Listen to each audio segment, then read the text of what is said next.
going on, everyone? Welcome on into the ID at Xbox Showcase.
Entering Cluster 13. Behave, or I'll have you f***ing recycled. You have shown an aptitude for applying lethal solutions to conflicted situations. We wish to test your abilities by giving you a special assignment. Success, and you'll be given a chance at earning your freedom.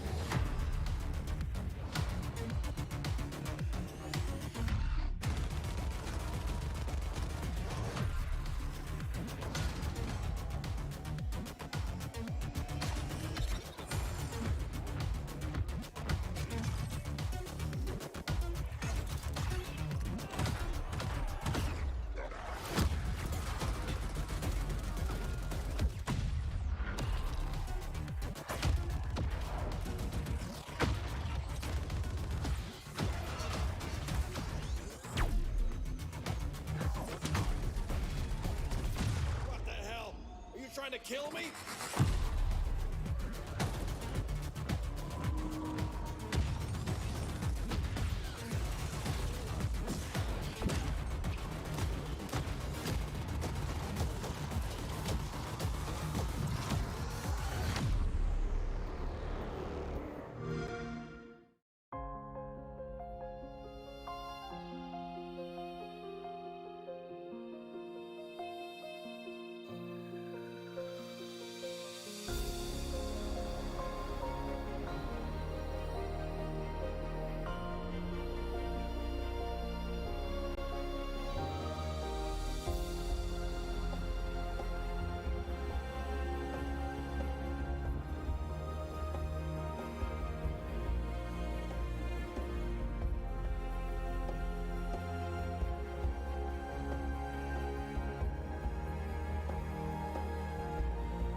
All right, Void Train. I see what you're doing there. Void Train looked really cool, that last one that we just saw. I was getting like a Outer Wilds meets abduction kind of vibe from that. Brianna, were there any of those trailers that particularly jumped out at you? Yeah, I mean, I was kind of looking at, I think it was called Wild at Heart. It almost reminded me of Don't Starve a little bit. It looks like you're trapped in the forest, maybe with a friend. I'm very excited. I mean, Xbox came out of the gate swinging with this showcase. I am beyond excited to see what's next up. Oh yeah, I the first one that they showed, that Exo Mecha game, I saw some people in chat were like, is this like mech battle Titanfall-esque thing? I mean, the cool news is that a lot of these trailers that we just saw, if not all of them, I might be mistaken on this, but a lot of them said coming 2021, so those are games we can expect this year. Like I said, I'm a big fan of indie games. I'm a big fan of the ID at Xbox program, which we'll get into a little bit later about how the specifics of the program work. But bringing all these indie games to light is what it's all about. So Omni, we got to see a trailer for, and I've gotten to play a very early build of that, and it is so adorable. So we've got a lot of fun stuff coming up, and a lot of fun stuff here that we've seen already. It's been awesome. Brianna, do you play a lot of indie games on your Twitch channel? I do. I kind of switch off. I mean, my favorite thing about indie games, honestly, is the art style. I am such a sucker for not only good graphics, but just visually appeasing games. And I feel like with indie games, you get so much of that.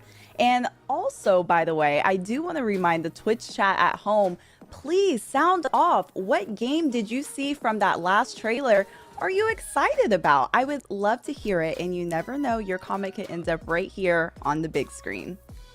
Yes, I see Burnt Toast TJ, or Burnt Toast J in chat says, so great to see such wonderful support for indies. Yes, 100% yes. So yeah, that was Exo-Mecho. I believe Ascent was the name of the second one. Omni, the Wild at Heart, and Void Train there at the end. Really, really cool. Oh, yes. I am excited. Oh, yes, I love that we're able to see this again. Here was Exo-Mecha, I believe is what this one was called again. And this is the one that some people were comparing to Titanfall. I don't know. My first thought when I saw those mechs, I saw kind of the circular light design in the center of their chest. And I was like, Pacific Rim? Now, not all of them have that. But this is reminding me of every great mech battle that I know. And look at that. We have underwater. I think I saw a grapple hook. There it is, a grapple hook mechanic in this. Is this the type of game you think you could see yourself jumping into?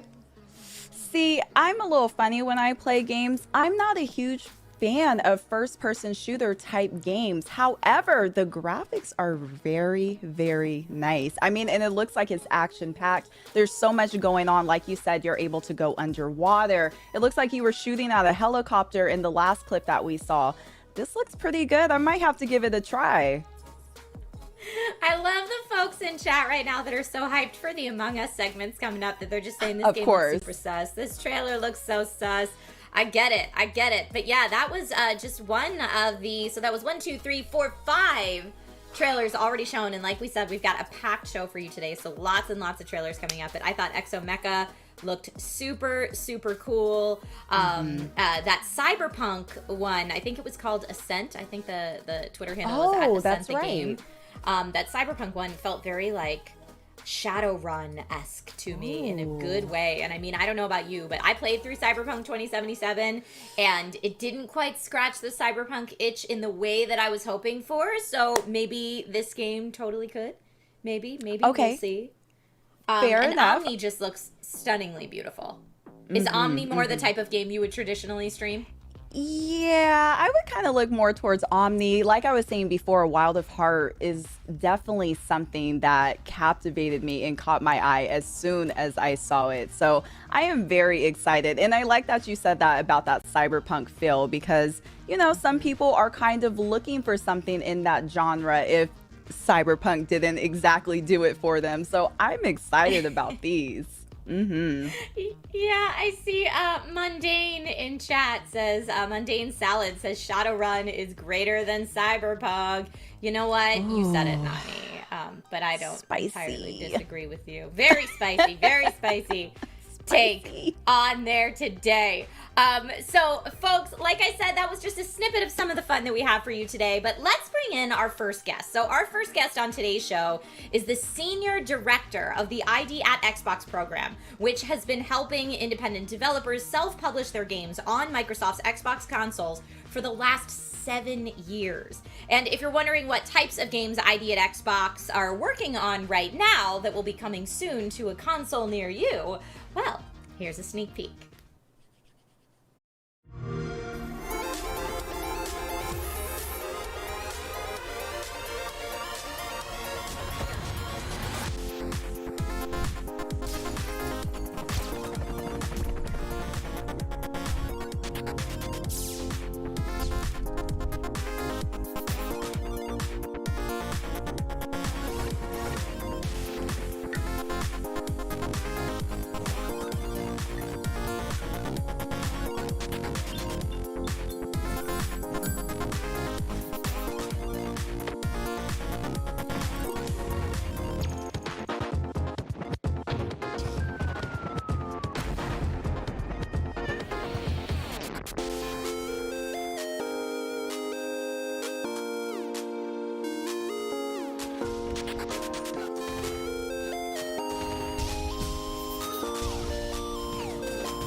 Hello, Chris. Thank you so much for joining us. How are you feeling today? Good, thanks. Yeah, thanks for having me. Of course, of course. Now, for everyone at home watching that aren't already familiar with the ID at Xbox program, can you explain a little bit about how that works?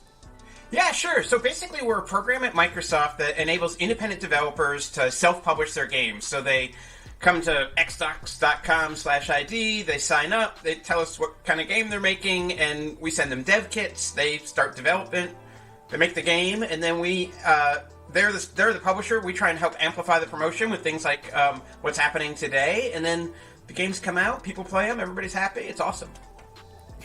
It is awesome.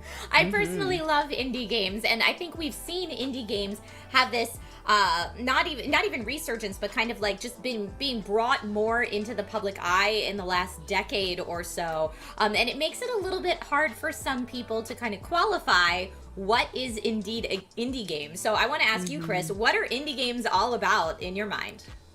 Well, that's actually one thing we do in the program is we don't try and define it. In fact, I used to have a buster on the outside of my office that said indie with a little buster through it because I was like, you know what, like I'm old and I spent the 90s as a punk rocker arguing about what was punk and what wasn't punk, and like we don't need to do that. You know what I mean? To me, an independent game is really all about creative control. If a developer has creative control, you know, they have that independence. But, you know, we have folks in the program who are single individuals, you know, one woman, one man making a game. We have studios in the program that are hundreds of people making a game. So we don't stress about it. Like, our focus is just on helping people get their games onto Xbox, helping get them great, and then making sure that players get to see them and have a good time. Cool. That is incredible. Now, Chris, I'm sure there are so many amazing moments that you were able to experience throughout your 7 years with the program. But if you could pick one, what would be your proudest accomplishment? You know what? I can't. The thing that like really gets both me and the whole team on ID going is really like when we're able to help a developer like. A lot of times, especially a first game, like ship that first game, and that like always feels great. Or when we're able to work with developers from like all over the world, like we work with developers in more than 100 countries on every single continent except Antarctica, is really cool. So it's hard to pick a proud moment, but maybe my favorite moment was I think it was E3, I can't remember which year, and it was right when we unveiled like the full Cuphead trailer, and I had seen the trailer, I knew how good it was, and I'm on stage, I got the privilege of introducing the Moldenhauers, and the lights go on the Molden, MDHR logo comes up on what at the time was the largest 4K screen in existence, and I knew everybody's socks were about to get blown off, and just standing there in the dark on the stage, looking up at the Studio MDHR logo was like, I still get goosebumps. I have goosebumps right now talking about it. It was like, it was such a cool moment. It was such a cool moment for them and such a cool moment for everybody who likes to be, you know, just excited by games. So to me, that's like, it's one of my favorite moments in my career. I remember that moment. I remember when Cuphead was first unveiled at E3 and everyone was like, what is this? And it delivered. I mean, Cuphead's a fantastic game. So what excites you right now? Like, what's the most exciting thing about the indie game scene in 2021, in your opinion? Just the variety. I mean, we just saw on that trailer and all through today, we're just going to see so much variety of games. And you know, it used to be that I think when people heard the word indie game, there was this thought of like, okay, this is side-scrolling pixel art. And there's still a lot of great side-scrolling pixel art games, but there's everything from first-person shooters to, you know, every genre under the sun, new genres nobody's ever thought of before. And to me, what's so exciting is these games come from everywhere. Right? I think there's a game, I don't want to give it away, maybe it's a reveal, but there's a game we're going to see in a little bit from two devs in the Philippines. It's really, really neat. Despelote, which was just in the trailer. An airport for aliens run by dogs where you like go around and interact with like clip art dogs that are rotating. Like, those are all super cool. And then you have games that just come out of nowhere, not really out of nowhere, but like Shotgun Farmers, which is a game that launched on Xbox, and was from one person and dominated the sales charts on Xbox for like a couple weeks. It was like the #1 game on Xbox. And that is just so cool that the world today like enables that kind of thing to happen. So that's what I love. I just love the variety. Mm-hmm. I'm always amazed learning at some of the sizes of some of these development companies. Does it blow your mind what smaller indie teams are able to create and produce in comparison to AAA companies? Absolutely. I mean, we've seen like such great, I think we just call it like democratization of development with the rise of engines like Unreal and Unity and GameMaker.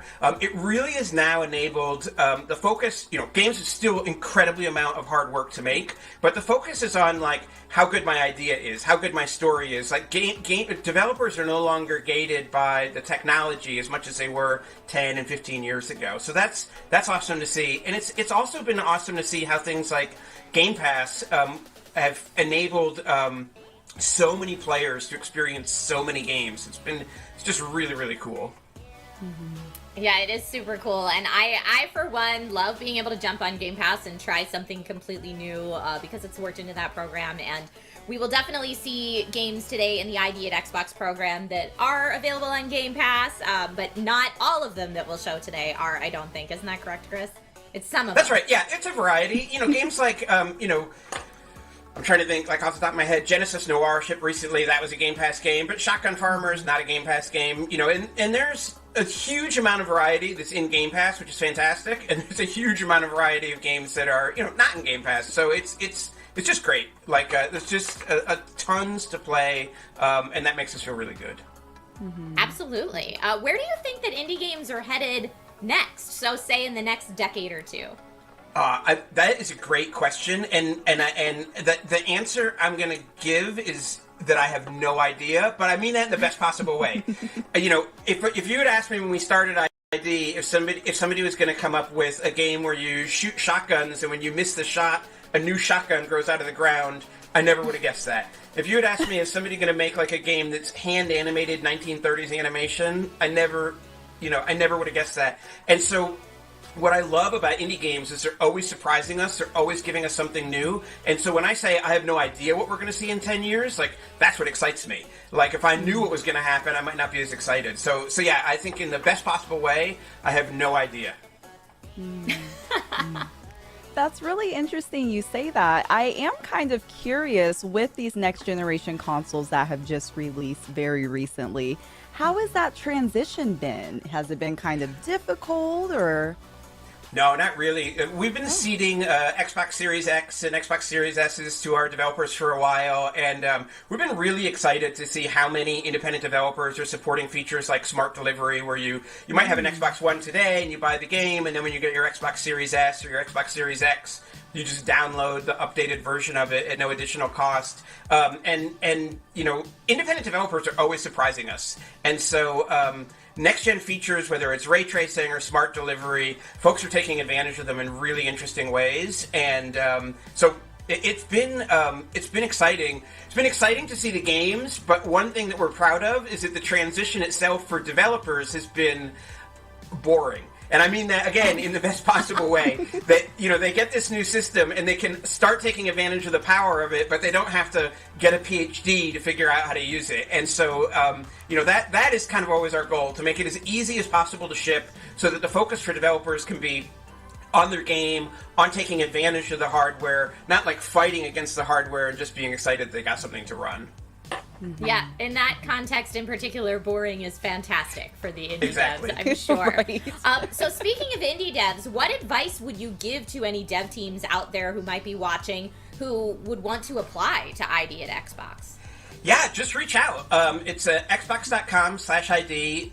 You can see from today and from the 2,000 games that have come through the program in the last 7 years. We love variety. We're eager to support like all developers, especially if you're a new developer, this is your first game, maybe you're not from the United States or you're from a different territory, like, please apply. We're really eager to help you get your games on the platform. There's a huge audience of players who want to play your games. I don't want to be crass, but independent developers on Xbox have earned more than $2 billion, like way over $2 billion in the last 7 years from shipping their games. And that just feels really good because it means that we have a sustainable marketplace where developers can have success and keep making their games. And so I guess that would be my message. There is a lot of success on Xbox, whether it's getting millions and millions of people to play your game through Game Pass, just shipping your game and having lots and lots of people play it and enjoy it. Please come aboard. Mm-hmm. Wow, Chris, I want to thank you for taking the time to spend and chat with us. But before we do say goodbye, can you let everyone at home know how to apply to the program? Yeah, absolutely. Devs just need to go to xbox.com/ID and you can fill out an application there. I think it maybe takes like 5 or 6 minutes to apply. And, that's the easy part. The hard part is making the game. But the part of building a relationship with Microsoft and everything like that, we try and make that as easy as possible. Awesome. Well, again, thank you so very much for joining us today. This has been so enlightening to kind of take a peek behind the curtain at how all of this works. It has been so lovely having you, Chris. If people want to find you online, is there a place that they can follow you personally, or should they just follow ID at Xbox? They can follow at ID_Xbox, or I'm at IOCat on Twitter. Awesome. Perfect. Chris, thank you so much for popping by today, and hopefully we'll see you here on Twitch Gaming again soon. Absolutely. Thanks a lot, Thank guys. you. Bye. Oh, that was so awesome. And it seems almost simple for developers to apply. I didn't know that it was almost that easy. That's pretty cool. Yeah, go to a website and it takes about 5 or 6 minutes. And I've known about the ID at Xbox program for years and how it helps indie devs get their games out there and get their games finished. And what an awesome program it is. But yeah, I also didn't know how easy it was for devs to apply. So for anyone watching this who has a game mulling around up here, even if it's just in concept phase, Xbox.com/ID is what Chris told us. And fill it out there and see if you can help. If Xbox can help bring your game to reality and, you know, bring it to Xbox consoles. Oh my gosh. I mean, I feel like what Chris was saying, sometimes starting is the hardest part, but to even put your foot in the door by applying to the program, I mean, oh my gosh. I know there's some developers in the chat watching. Go ahead and get started. I see you guys in there. Let's do it. Yeah. Yeah, I absolutely love, like I said, I've been following this program for a while. When you go to a convention like an E3 and you go to kind of Microsoft's convention floor booth, like their section of it, there's always an ID at Xbox section. And whereas a lot of people go in and kind of hunt for the big AAAs, I'm usually scanning the floor for the ID at Xbox section because that's where I'm going to go and find the games that, like you said, Brianna, you know, if you're in it for art style, if you're looking for like the game that brings out all the feels that you need to have a tissue box handy for, if you're looking for those fantastic scores and compositions, a lot of times that's where I'm like, ooh, I will find something really unique that maybe I haven't checked out here, which is it's just fantastic. And, you know, as we mentioned, Cuphead was an ID at Xbox game. There's so many, I believe Oxenfree might have been originally as well. So many great games, and I know people in chat are teasing and hoping for games that we will talk about a little bit later in the show as well. So don't worry, we've got lots of stuff coming. We do. We have so much coming. But up next, everyone, streamer Kate Stark will sit down with the team behind the new game Moonglow Bay, which takes place along the peaceful eastern Canadian coastline during the 1980s. In Moonglow Bay, you play as an old rookie angler struggling to keep your business afloat while coming to terms with the death of your lifelong partner, sorry. There's the feels, But after exploring the world a little bit, you come to learn not everything is what it seems. Let's take a look at the trailer.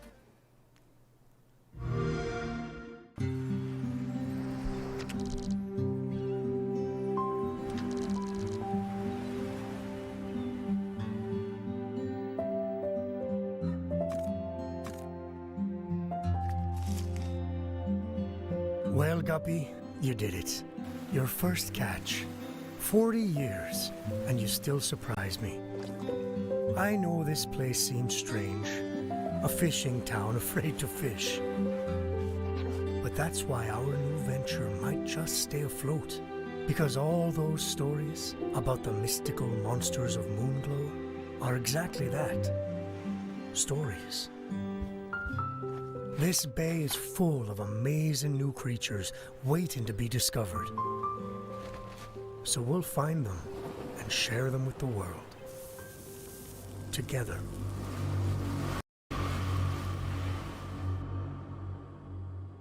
As long as this book is by your side.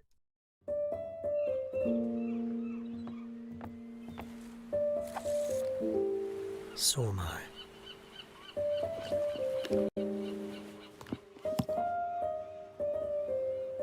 Welcome home.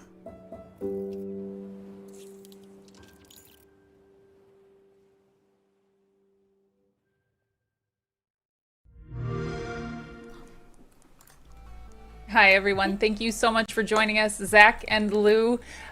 Welcome to the show. Can you tell us a little bit about Moonglow Bay?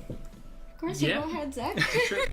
So Moonglow is like was said in East a fishing RPG slice of life set in eastern coast of 1980s Canada, though fictional. Yeah. And And it's in a town that people are afraid to fish because of mysterious things. yeah, weird going sea on in the- creatures. yeah. Well, it starts out like a kind of scenario where the game is very regular, and you're like, oh, it's just normal fish. It gets weirder and weirder, and you're like, okay, what's actually going on yeah. here? People have these myths, and there's some truth to these myths, and so it's a little spooky. And you get to fish and you get to cook and sell and make friends around the town and build the town out. So like while you're trying to explore the world, figure out what happened to your long lost partner, the town itself is going through their own struggles with their potential closing and inability to grow and survive. So Yeah. it's kind of like a in tandem Everyone growth, helping each other. helping each other. Yeah. Yeah. Sounds amazing. Now, without spoiling too much, what can you tell us about the town and what went into creating life in Moonglow Bay? Oh, it does. So the town is having its centennial, so it's gonna be 100 years old, and it's completely falling apart. It has no money. The town hall is closing, and you kind of like gotta help Well, it. you moved into the town 3 years prior with your partner, thinking like, okay, we're gonna retire here and we're gonna just open up a little fishing shack. But then they go on their adventure. Your partner goes on their adventure to start up the shop, and they never come back. So now you're kind of like left alone. You're like, oh, I don't know what to do. And everyone else is also closing down. So you're like, I need to like, I want this to survive. And your daughter comes back and it's like kind of like picks you up and says, let's do this. Let's figure this out. And, Let's fix this town up. yeah. And There was so much, like, I did so much research on my side, like doing concept art and stuff about Eastern Canada in the 80s, like going to like little groups and checking like people's memories and the photos that they took of the East Coast of Canada. So and also the fashion, because even though it was 70s, 80s, the fashion hadn't caught up for like 20 years. yeah. No, it definitely had not. Well, I mean, what inspired the story on Moonglow Bay then? Because it seems that you did a lot of research into it, so you must like, and very specifically Eastern Canada as well. So what inspired that? Well, I mean, I always like fishing games. I think a lot of us always very much like playing the mini games, I'm one of those fishing people, games, and yes. RPGs, and yeah.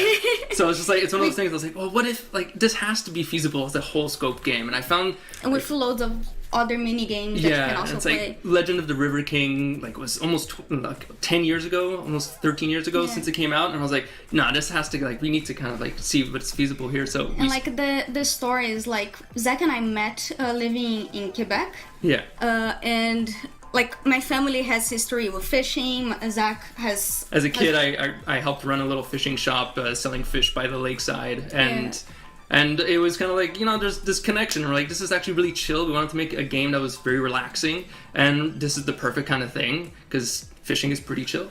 And yeah, we just felt like it was the perfect environment to start off, and then we just from there started researching East Coast because we want to go into the ocean, get this vast space. And also it was a little bit of wanderlust of mine because my dream has always been like I'm gonna go live in Nova Scotia. It seems like the most beautiful place, most calming place.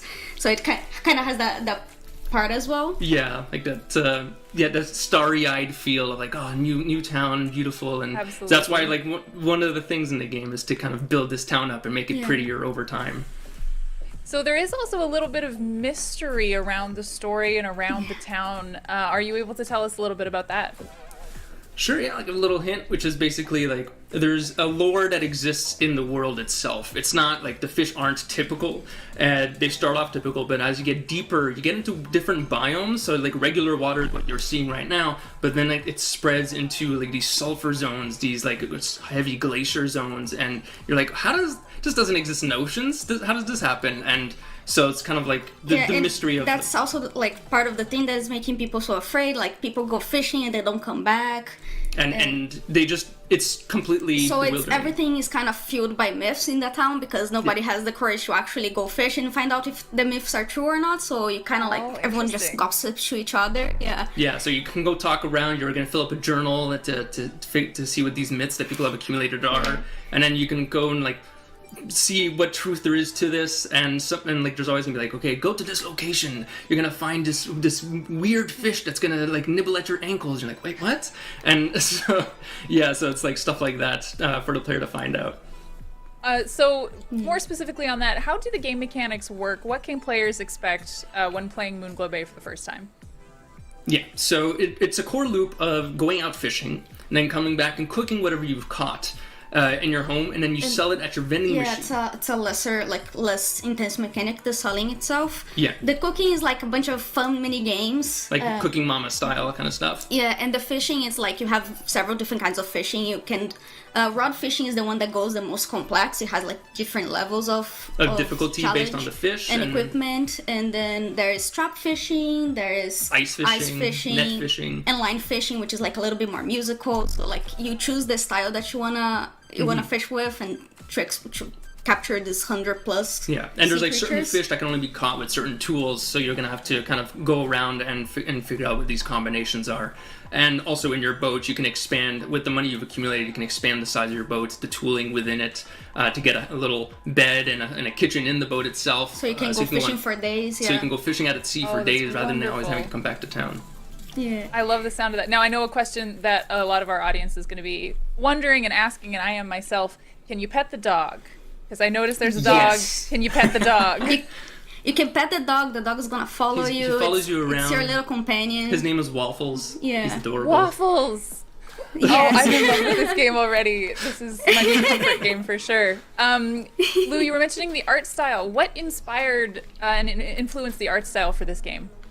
So Zach and I, like, ever since we met, we did a bunch of like little mock-ups and stuff, trying to figure out like what game do we want to make. And it started from the principle that Zach does voxel art, and also like I wanted to bring something really relaxing. So one of the things that it doesn't look like it because it's all squared and it's like has a specific palette and stuff. But one thing that inspires me a lot on their direction is like Ponyo from Studio Ghibli, the movie. Yes.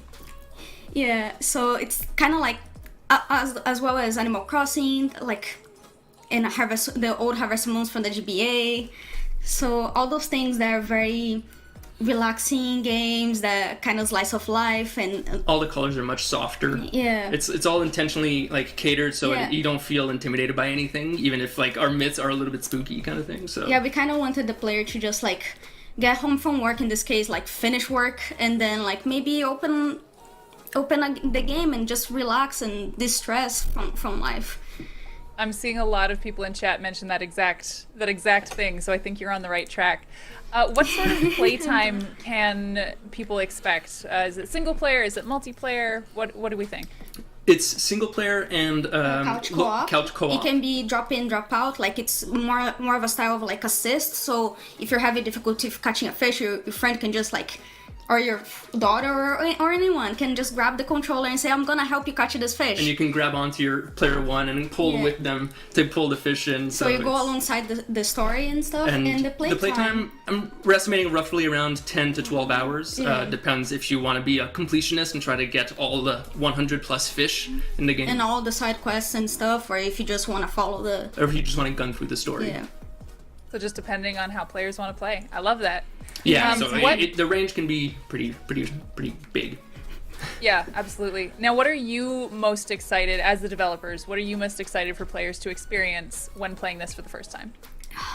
For me, I'm excited to see how people react to the fish that they pull up, because we get really weird with their designs. And oh god, I really love, like, for me, the whole friendship system, like how you can become best friends with people in town and they can tell you like their life stories, or you can help them with their little struggles and stuff like that. That is the kind of things that I love in games. So I'm looking forward to people seeing that as well. Mm-hmm. That's fantastic. Yeah. Now tell us really quickly about scripting an indie game, and how is it challenging with that aspect of game design? It's chaotic.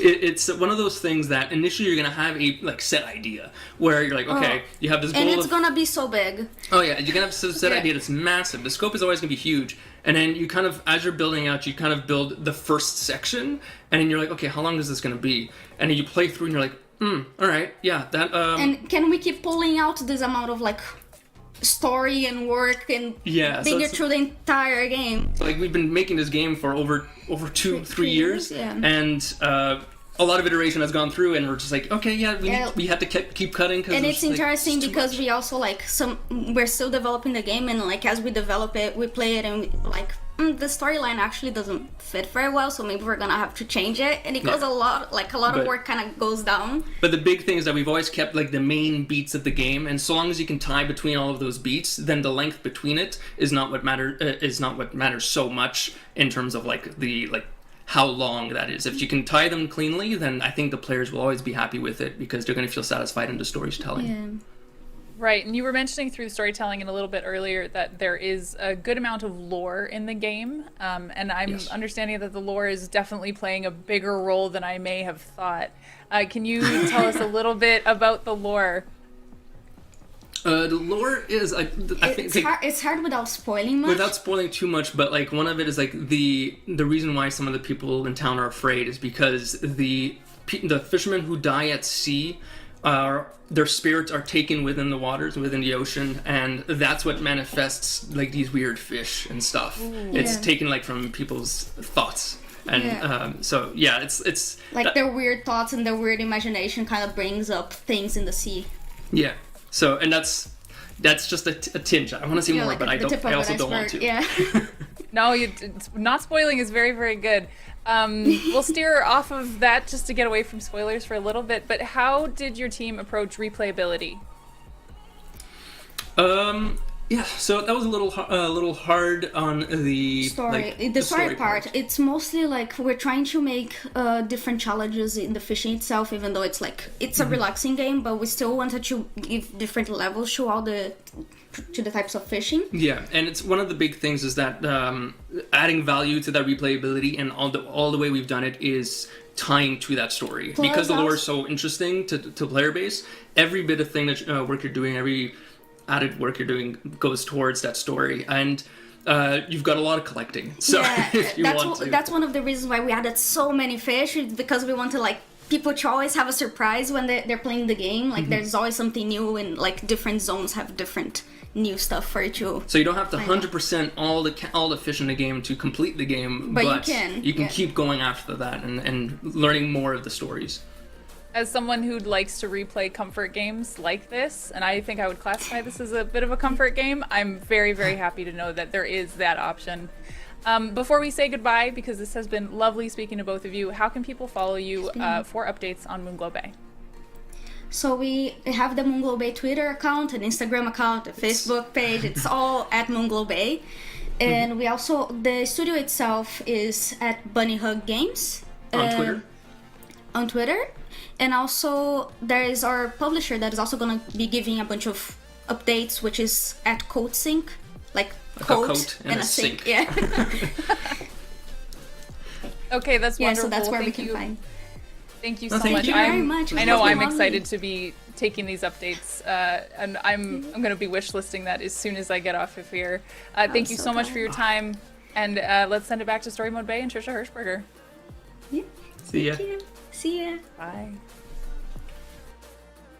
Thank my you, Kate, and thank you, Zach and Lou. What a fun look at Moonglow Bay.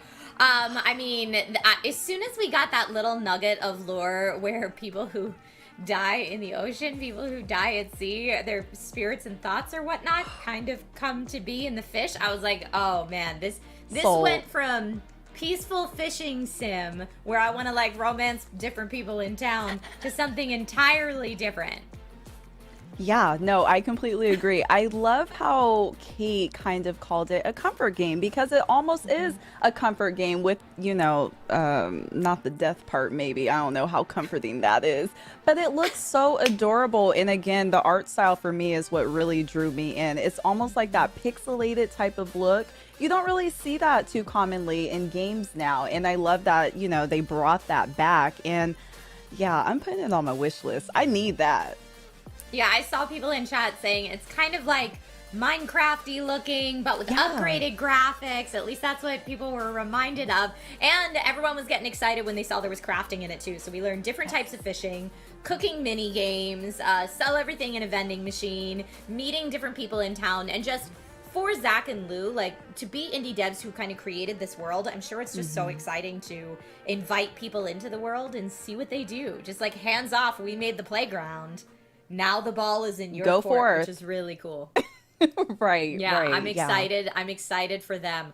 All right, folks, we have to take a quick break, but don't go anywhere. We have more exclusive trailers coming up. I see everyone in chat that's like, trailers, trailers, trailers, trailers. We'll get there. We have more exclusive trailers coming up, and coming up, interviews with the devs from Soup Pot, Nobody Saves the World, Among Us, and more. See you soon.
Welcome back, everybody, to the ID at Xbox Showcase right here on Twitch Gaming. My name's Trisha Hirschberger, and I am joined by the fantastic Story Mode Bay today to tell you about all things going on the indie scene from Xbox.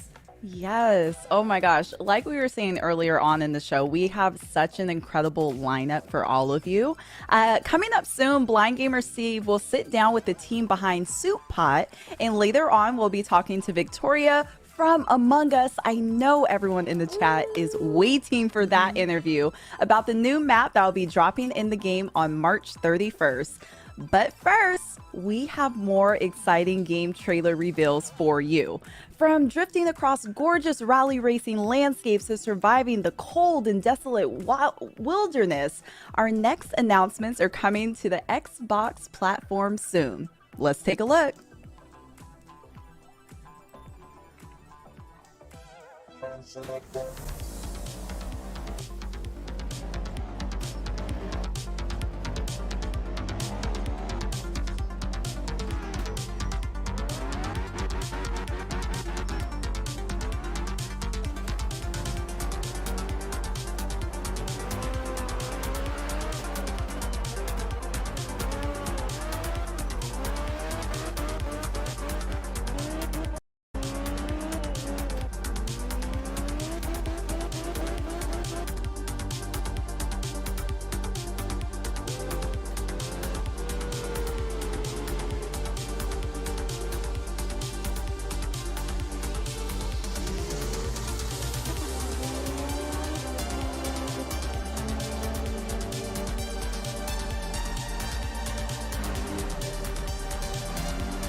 Meet the creepy, AI-driven Mr. Peterson. This character has one mission, keeping you from discovering his secrets. Hello, and welcome to Hello Neighbor 2. In this game, you'll be playing as a local journalist named Quentin, who is suspicious of his creepy neighbor, Mr. Peterson. For those new to the Hello Neighbor franchise, this is Raven Brooks, the sort of town where everyone keeps to themselves and goes about their lives. Normally, you would too, except a bunch of people have gone missing. And there's just something strange about your neighbor, Mr. Peterson. Everyone is afraid of him. There have been rumors of children going to his house and never being heard from again. Some people say he likes to lock people up in his basement. But no one has any proof. So people just try to avoid Mr. Peterson, his odd house, and ignore the strange sounds coming from his basement at night. You have a feeling that Mr. Peterson is behind all of the neighborhood disappearances, but no one believes in your ideas and theories.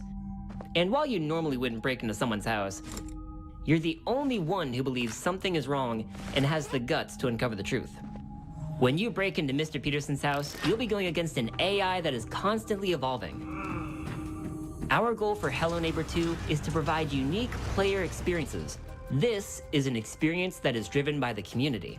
Mr. Peterson's behavior is a combination of a neural network and algorithms that allow him to constantly learn from his experiences with everyone who plays our game. It begins with the collection of player activity.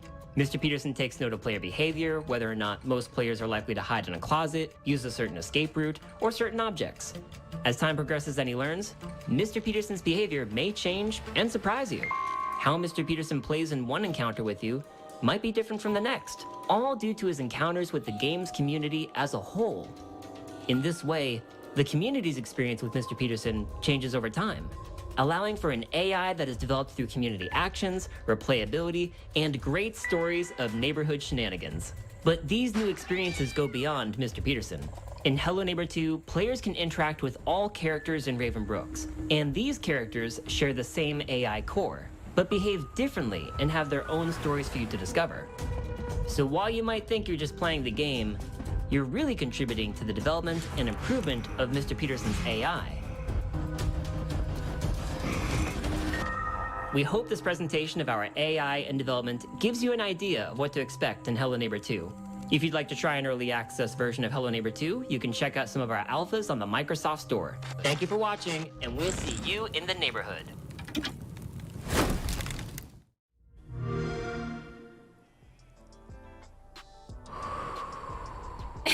Here we go. Here we go. Oh, Are you a Hello my Neighbor gosh. fan, Brianna? So I played the first one and I was kind of petrified. Like, he was finding me from every little corner. I remember trying to hide in the rooms and he was right there waiting for me. So the fact that they're making a second one and he's even smarter than the first game, I'm nervous. I'm very nervous. Well, that was one of the coolest things about the first Hello Neighbor is that, you know, he would adapt to your play style, and the more that you would do runs, the smarter he would get. But now not having it only be your runs, but the entire community's runs that Mr. Peterson's learning from is frankly quite terrifying to me. Although I'm super interested that they said that the other neighbors will all have stories and will be able to interact with the other neighbors as well. That's super cool. I love that in Hello Neighbor 2 we get a little bit of a motivation as to why we're invading this man's house, whereas I feel like in the first Hello Neighbor you're just like those meddling kids. Yes. That are bugging Don't our throw neighbor. your ball over in my yard again. And yeah, exactly. Yep. Now, I was going to say I was very happy to see that Team 17 is coming out with another game. They're the same developers that made Overcooked, and even the style of the game, it looks very 80s and retro and almost futuristic in a way, which is super exciting to see. The first trailer that we saw with the car driving, again, a beautiful art style. I mean, wow. These trailers are blowing me away. It is a great time to be a gamer.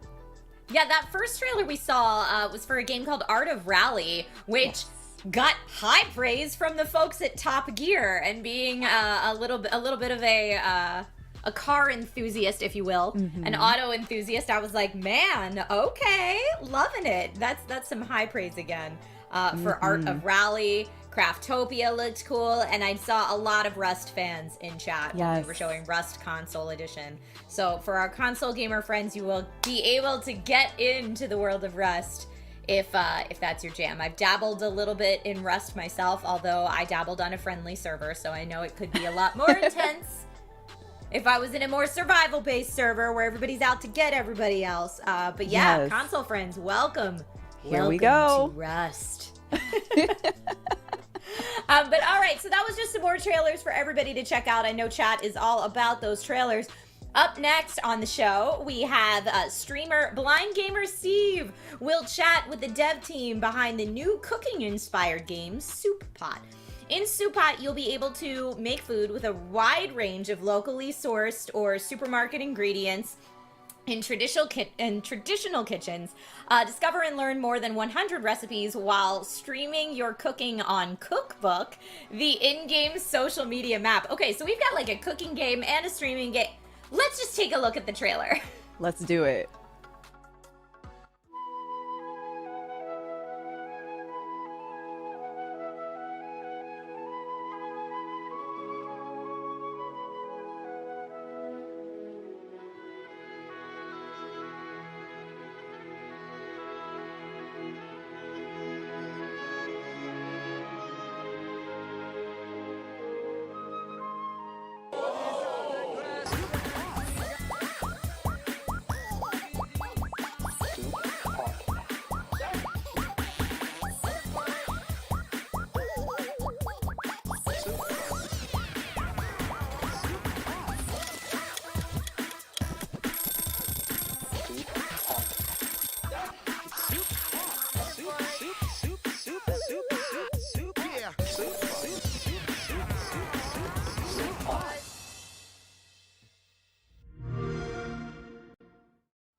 Oh, awesome. Hello. Oh, I am really, really excited. Hello, I'm Steve, aka Blind Gamer Steve. And to introduce our guest stars is what I'm here to do. It really makes me happy to introduce to you Gwen and Trina from Chicken Club Studios. Hello, Gwen and Trina. How are you? Hello, Steve. Hi. Hello. Was there anything? Oh my gosh, that's awesome. So, Soup Pot, tell us all about it. What is it? Tell us more. We need to know more details. So it's really weird. So- 'cause, like our game, it's very chaotic. It's like, to summarize in one sentence, it would probably be a chaotic cooking game where you don't need a recipe. There's no fail states in this game. Yeah. You just do what you do in the kitchen. You improvise. So the player would be quote unquote streaming their process in the kitchen, and in Asian culture, we don't really have fixed measurements for cooking. We just like we eyeball everything and then we adjust them according to taste. We just listen to the voices of our ancestors in the background. And we want to replicate this way of cooking because we think it would be fun to play. Especially we wanted to do the iconic cooking methods like using our fingers to measure how much water to put when you're cooking rice. Yeah. That is so cool. Yes. And you mentioned we talked before, by the way, thank you for tuning in. I know you're in the Philippines and it's way past midnight where you are, so thank you so much. But I wanted to ask because you said that it was that the Soup Pot is very Filipino and Asian inspired. Can you tell us a little bit more about how that inspiration is part of the game? So actually, like Trina and I both love to cook. That's one of the things. And then the pandemic happened, and Trina and I were just like, oh, like we're not doing anything. Like we're just at home. We don't get to eat out. And then we decided to make games. So last year, we released a demo, which was called Putahe ng Ina Mo Sinigang Edition. And then we looped in the streaming part of it. And people really liked it. So one of the things that we wanted is like Gia we asked Gia to do sound design where she talks about, she says the ingredients names. And Yeah, that really carried gremlin over voice. into our actual game. Like when we saw how much people enjoyed the demo and they really like it, like we feel like we're filling in a gap where it's not too serious gaming, like it's not instructional, like we want to recreate as much as, how you would be in the kitchen, which is you measure by feeling, you fix things as you go, things can get messed up, and like we just want to bring in that fun into the Yeah. game and make it a game. Like the fact that when you look at games in general, cooking game is always like a mini game, just like a side thought. And we both love cooking, like we both love food also, so we wanted to put cooking itself as the focus of our game. That is so awesome. Now, we did see actually a little bit in that trailer that there's a social network in this game called Cookbook. Can you tell us a little bit about that and how that ties in to the progression system in the game? So Cookbook itself, we wanted a way to wrap the game, and then it's essentially like fake Facebook where you could look in and then you have like tasty like videos, and you learn. There's also the current news. Yeah, there's also current news, and then essentially like you learn by watching videos of the game, so you also learn techniques like through a combo fighting system that we want. But then there's also an accessibility option where we've made it so that you could actually remap the controls so that you could adjust the game to your playstyle. And which is something Yeah, that because I was was going very to ask important about that actually, because of course I'm an accessibility advocate and consultant, so accessibility is very much a big part of my life and what I do. So, what are the other accessibility features that you're going to actually have in Supot? So one of the things that like we really care for is dyslexia. Like one of our team members has dyslexia, so that's very important to us. That was a very long discussion, whether we put in like QTE or whether and to balance that so that people feel like they're progressing in the game. Another thing is that Drina is designing, colorblind filters so that we make sure that the game is also playable to people who may not see the colors. We've added in like the reactions, like the lines, so that you have like sort of an indicator of what's happening in the kitchen.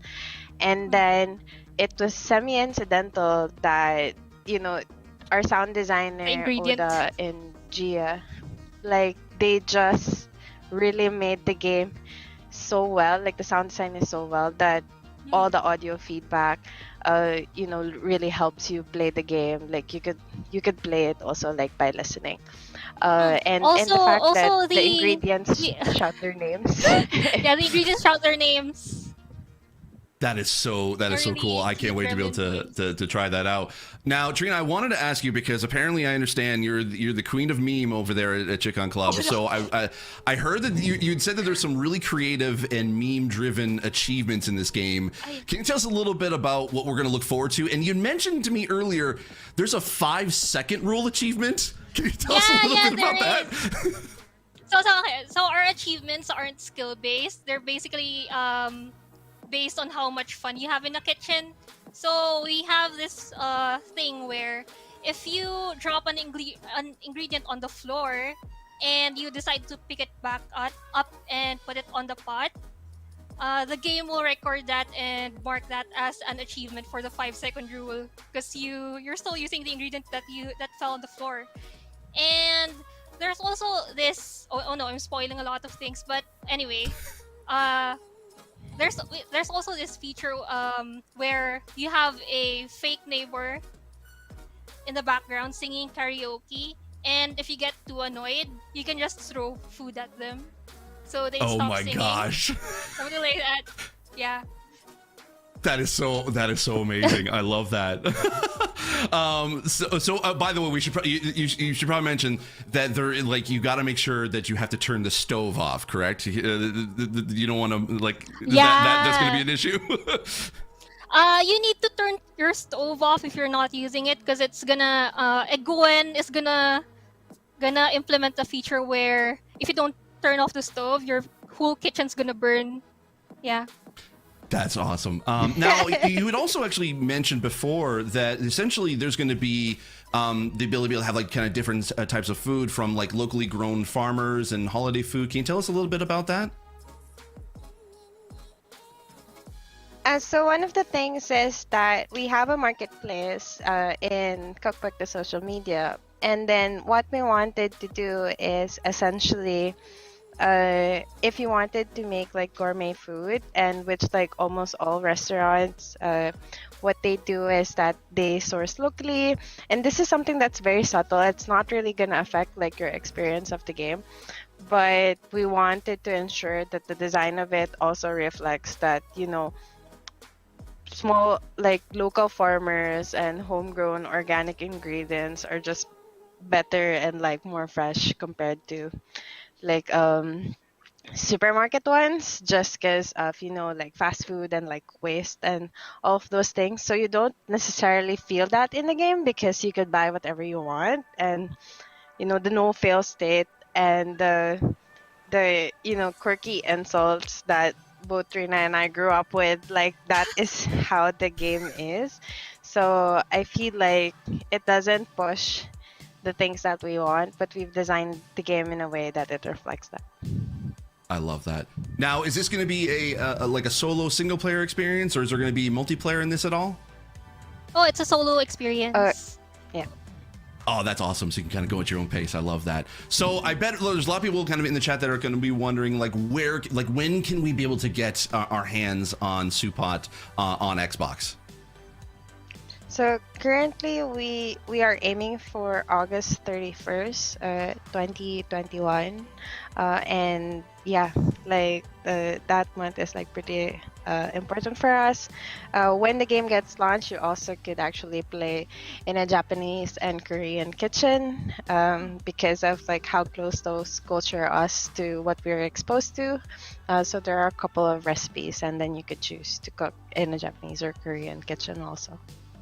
That is so really cool. I love that so much. All right, so thank you so much, Gwen and Trina, for joining us. Where can we be able to find more information about Chicken Club, you, and Supot? We have a So you website could that's definitely, yeah, down there. It's chicken.club.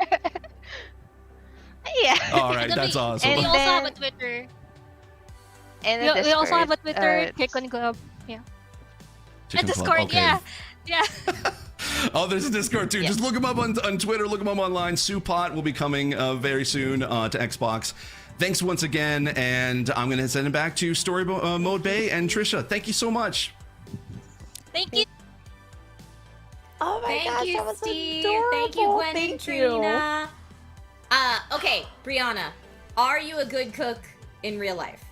I've gotten better, yes.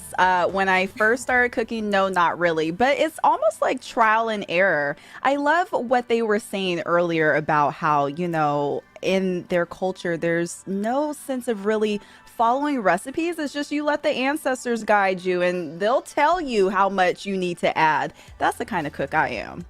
You know what? I self-professed not a good chef, personally. And I'm watching this thinking, oh, maybe this will make me a better chef, much like Dance Dance Revolution made nobody a better dancer. So no, probably not.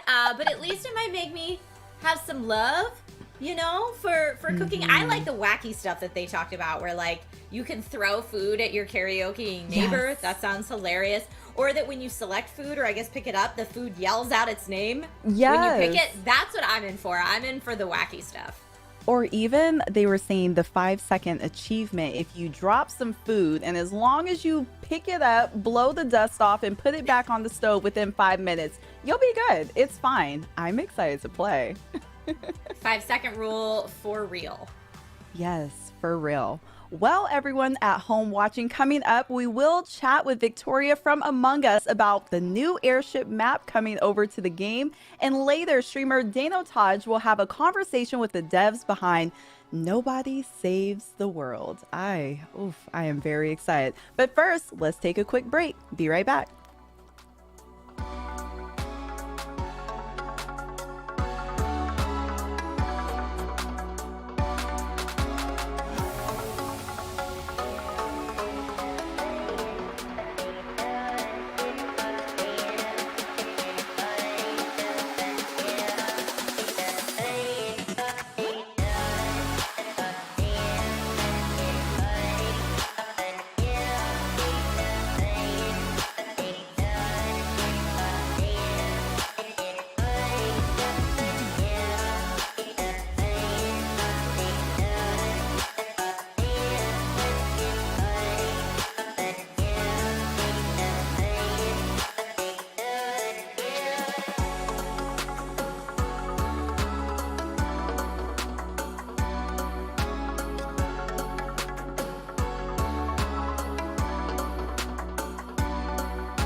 And welcome back to the ID at Xbox Showcase right here on Twitch Gaming. My name is Trisha Hirschberger, and I am here today with Brianna, aka Story Mode Bay, and we're kind of like your tour guides through this event today, leading you to all the different sections of things that you will want to see. But we do have a lot of great stuff coming up. We absolutely do. Next up, everyone, we'll be hearing from the creative team behind Nobody Saves the World, and they will be interviewed from none other than Dano Taj. But before we get to that interview, we have more gameplay trailers to reveal. From the Battle of Normandy to the scrum of medieval combat, this next batch of games promises something for everyone. Let's take a look. Demon Turf.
Scared, little demon? It's time for my butt to sit on your throne. Yo.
We make our stand here and now! No!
That was a Oh, peaceful man. last trailer. It was so Yep, calm. XO1, the gliding sim. I feel Yes. like is what that is. If you need to just zen out. I saw Blank Arcadian in chat when we were watching the trailer for King of Iron said Assassin's Creed of Persia. And I just thought that was hilarious. But you're mentioning things that I love, Blank Arcadian. So King of Iron might be right up there as well. Brianna, did you have any of those trailers that jumped out at you that you were like, yes, I gotta play that? Yeah, that first one, Demon Turf, I think it was called, definitely caught my eye. It's kind of like a 3D platformer, but what I liked about it is they kind of experimented with that 2D style a little bit as well. So yeah, I'm excited about this. Also, what I'm equally as excited about is our very next interview coming up. Up now, streamer Dano Taj is going to connect with the devs behind Nobody Saves the World. From the developers of Guacamelee, oh, I love that name, comes Nobody Saves the World, which is a twist on an action RPG in which you play many different character forms, each with their own unique gameplay mechanics. You get to explore a vast overworld, clearing generated dungeons in an effort to beat back the calamity and save the world. Let's check out the trailer.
Yo, wow, that trailer was awesome. I've seen that like 3 times now. It's fantastic. My name is Dano Taj. Hello, everybody. I'm joined by the lovely, lovely human beings named Grant Smith and Ian Campbell from DrinkBox Games.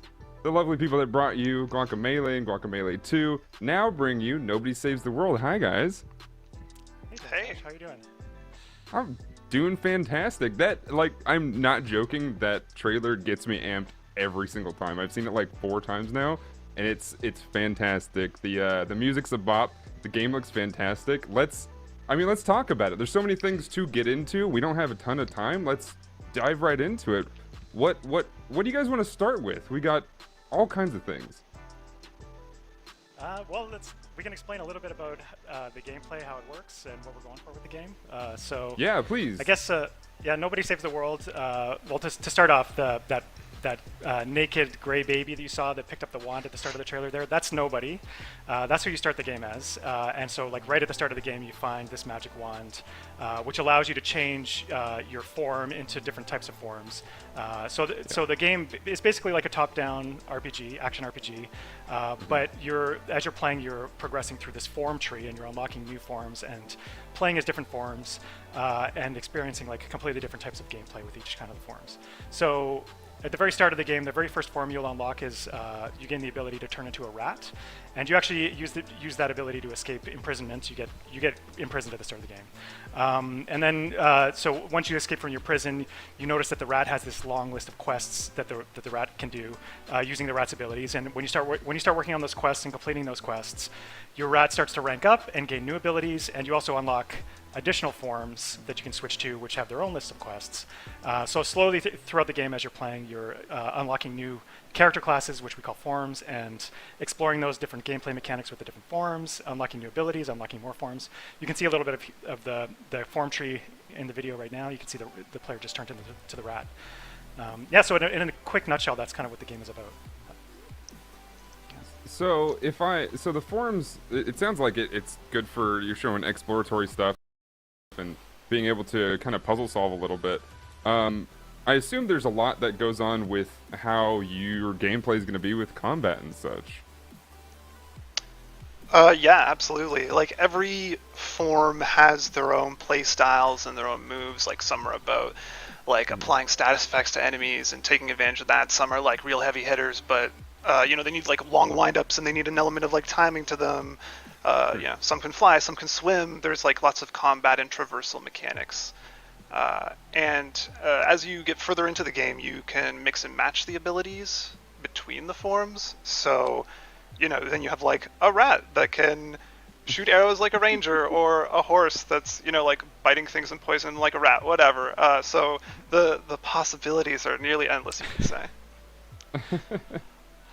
Yeah, we talked about it a little bit before, and I think that's the thing that intrigued me most. It sounds like there's sort of a kind of Lego plug and play, get to pick different forms and kind of play with them. Is there like how complicated can we get? It gets pretty complicated. Like to start with, when you unlock a new form, the forms quests are all kind of like training you how to use that forms, because we want to ease the player into the new mechanics that are presented with each form. So it'll be like getting you to use your basic abilities.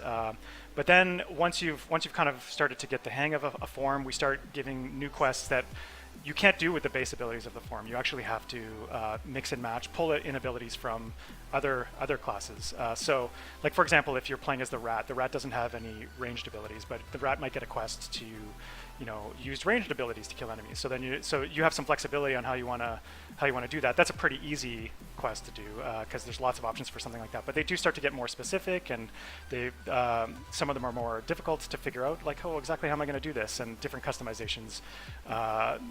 It gives the player some room for creativity in trying to complete the quests that they're presented with.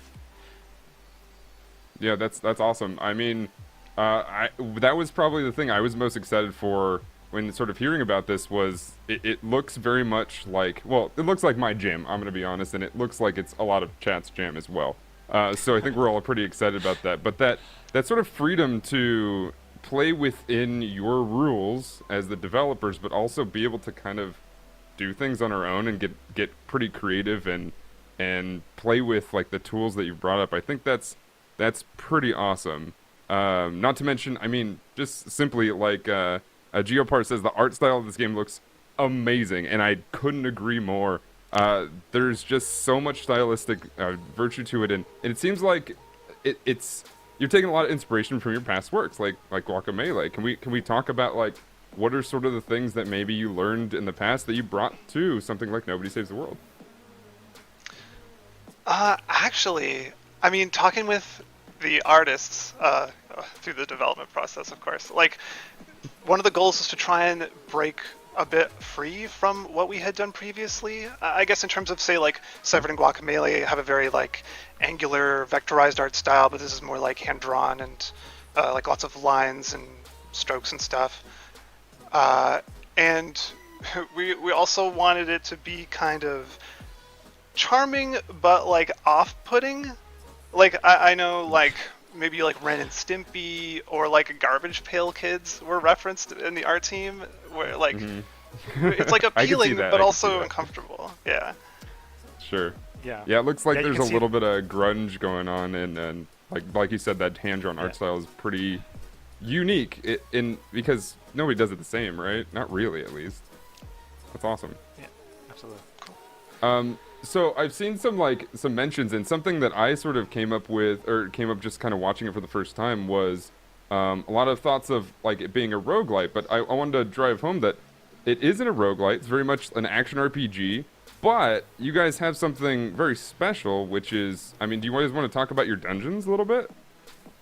Yeah, absolutely. So yeah, the structure of the game, it's kind of like you're exploring a large overworld, not unlike one of the older 2D Zelda games, but scattered throughout this overworld, there's dungeons everywhere. We have about 25 dungeons right now in the game, and all of the dungeons are procedurally generated. So, and they all have completely different themes as well. So like, we have some standard things like, a prison or a mine, but we have a lot of really odd non-standard things, like you'll be exploring a UFO or a gingerbread house, or you'll be going inside of a dead dragon, like just trying to do some weird, bizarre things. And each of the dungeons, while they're procedurally generated, they all have like different rules in the generation. So each dungeon does like have a unique feeling when you go inside of it.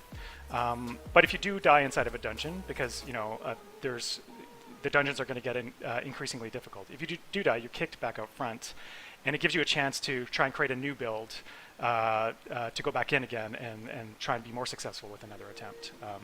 And another thing we do as the game progresses is we start to add more mechanics to the game. So you can't just like find a form or a combo of abilities that is like ultra powerful and just stick with that for the whole game, because the dungeons will present different challenges. So you'll have to kind of mix and match. Not only because you want to try and push down the form tree by doing quests as different forms to unlock more classes, but because some of the dungeons you just won't be able to do with certain forms because those forms won't be well suited with their abilities to do that dungeon. So, yeah.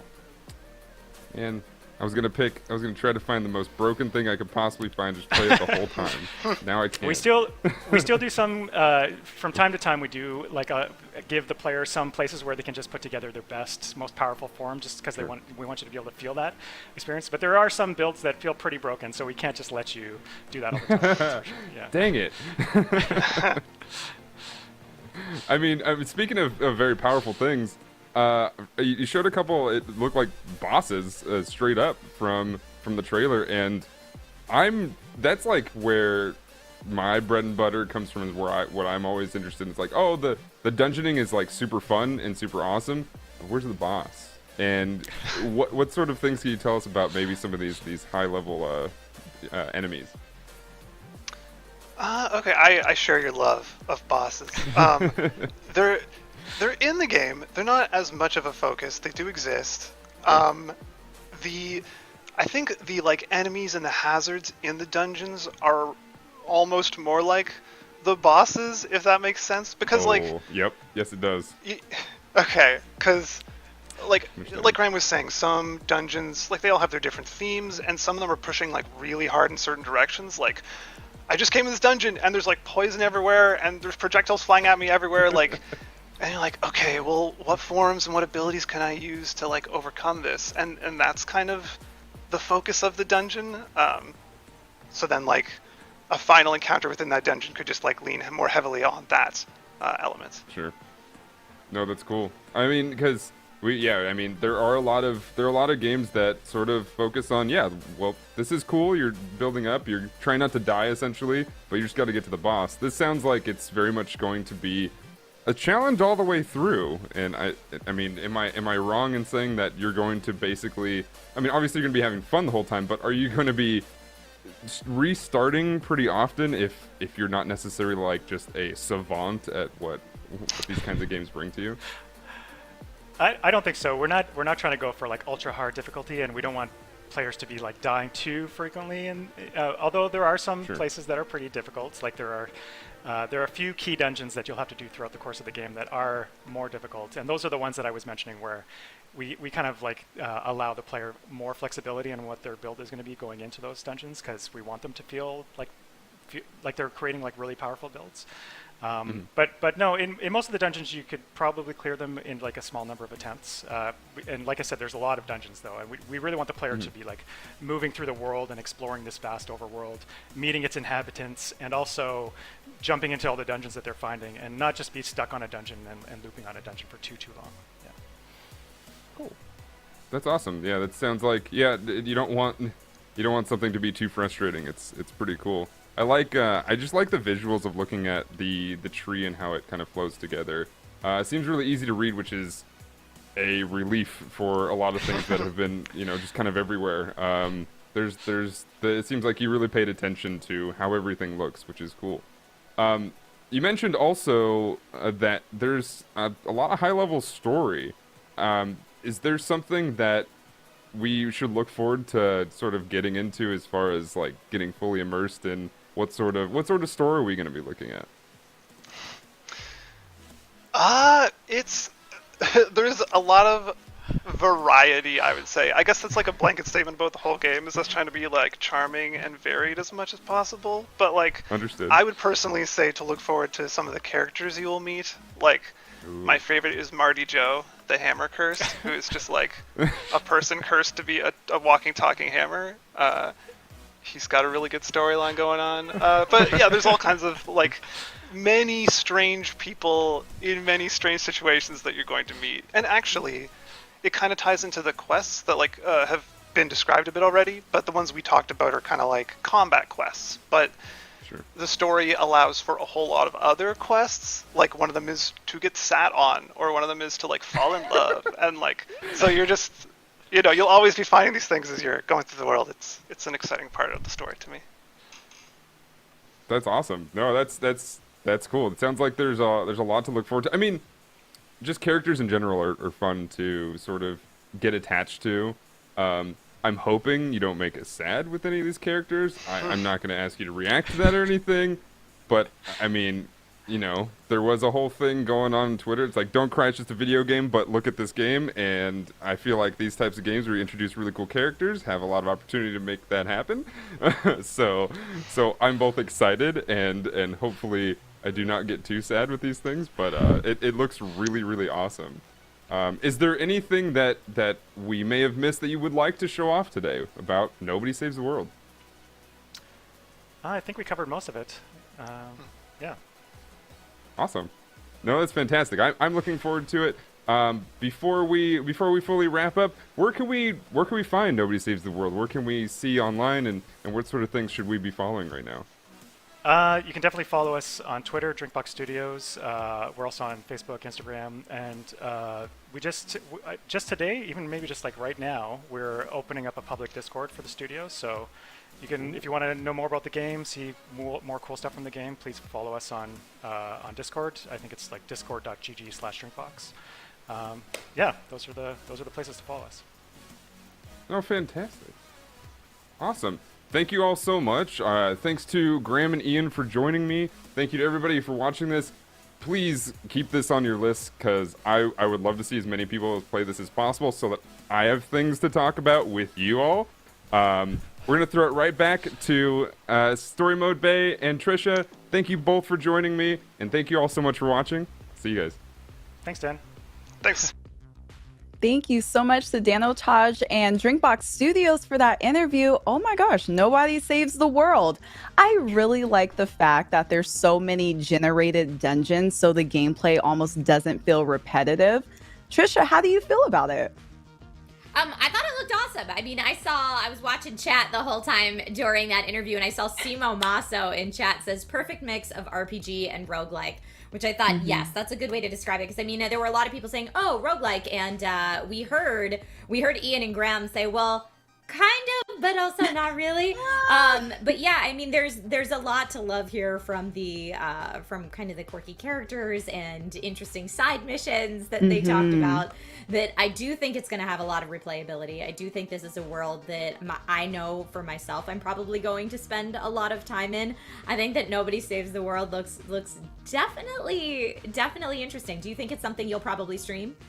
Yeah, I mean, I definitely want to check it out. And I love what you said too about the replayability, because I feel like there's so many games where you play and it's almost like it's one and done. But no, I want to get my money's worth. I want to play this a couple of times over and feel so excited about each playthrough that I do. So yeah, I'm definitely checking this out. Chat at home, what are you guys thinking? Is there a game that you're super excited about that you've seen from the trailers already, or a game that you're looking forward to? I mean, looking at the chat, I have a good feeling about what they're looking forward to. I'm seeing a lot of hype for Stalker. I'm seeing a lot of hype for Among Us. I know what the chat is feeling like. Oh yeah, but I mean, we've got so much to get into today, so let's go ahead and keep this party rolling. We've had so many great game announcements already today, but next up we have a number of titles never before revealed. Dun dun dun, that's right, new game trailers. Let's take a look at those now. This is our world, or canon. It is a world gifted with magnificent and generous nature, albeit sometimes harsh. Besides ourselves, the Marios, our canon is home to the Pesca, the Zephs, the Arctons, and the Oasis.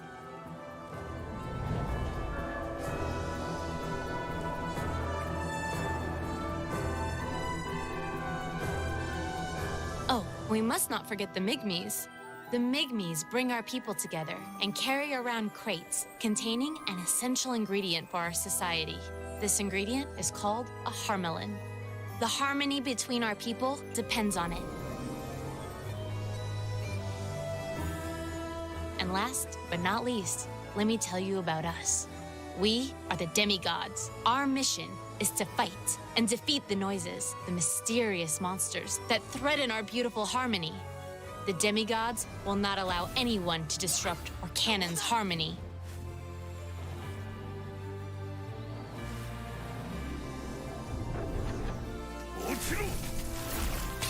Otsukaresama. Demigods, ascend!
Aw, man. So much Last Oasis hype in chat. I loved it.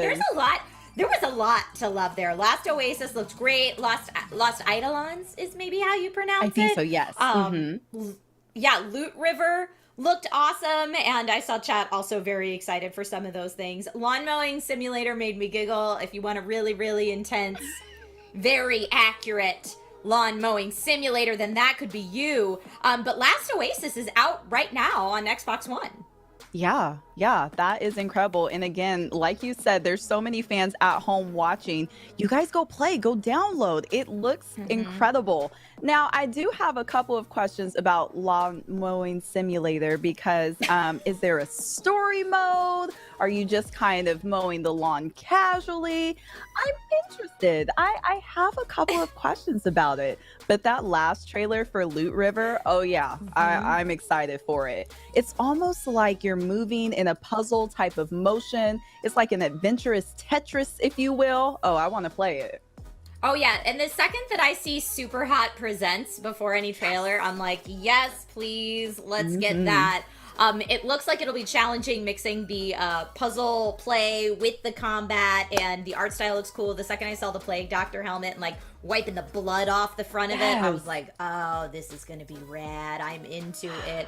And Lost Eidolons was like everything I love about the medieval character creator with what looked to be turn-based tactical combat. I don't know if we can specifically tell that from the trailer, but that's at least what it seemed to me, which when you combine those two things, that is something I am definitely up for as well. It looked really cool. Absolutely. Now, which one was the one with the guy and he was flying in the air? Was that Lost, or am I thinking about a different one? I'm trying to remember all these titles. They were so good, but that one looked exciting too.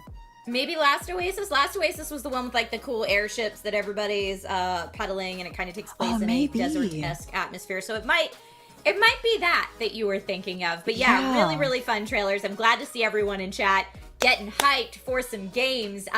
Next up on the showcase today, our next guest is one of the creative minds and developers behind this small little indie title that some of you might know, called Among Us. And on March 31st, a new map, the Airship, speaking of airships, is dropping into the game. So let's go ahead and take a look at the trailer for the new map now.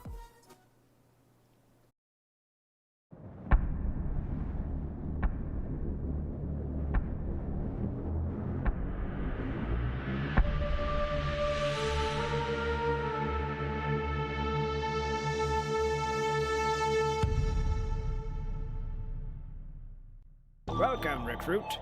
Get yourself acquainted with the layout of the Top-Hat airship. Enough slacking, go do your tasks. You may need to take a ladder to get to certain areas, or maybe just take a nice shortcut. Quit grouping up. Choose a room to start in after a meeting. Someone keeps trying to sabotage us. Stop their plan. Keep your eyes peeled. We definitely have an imposter here.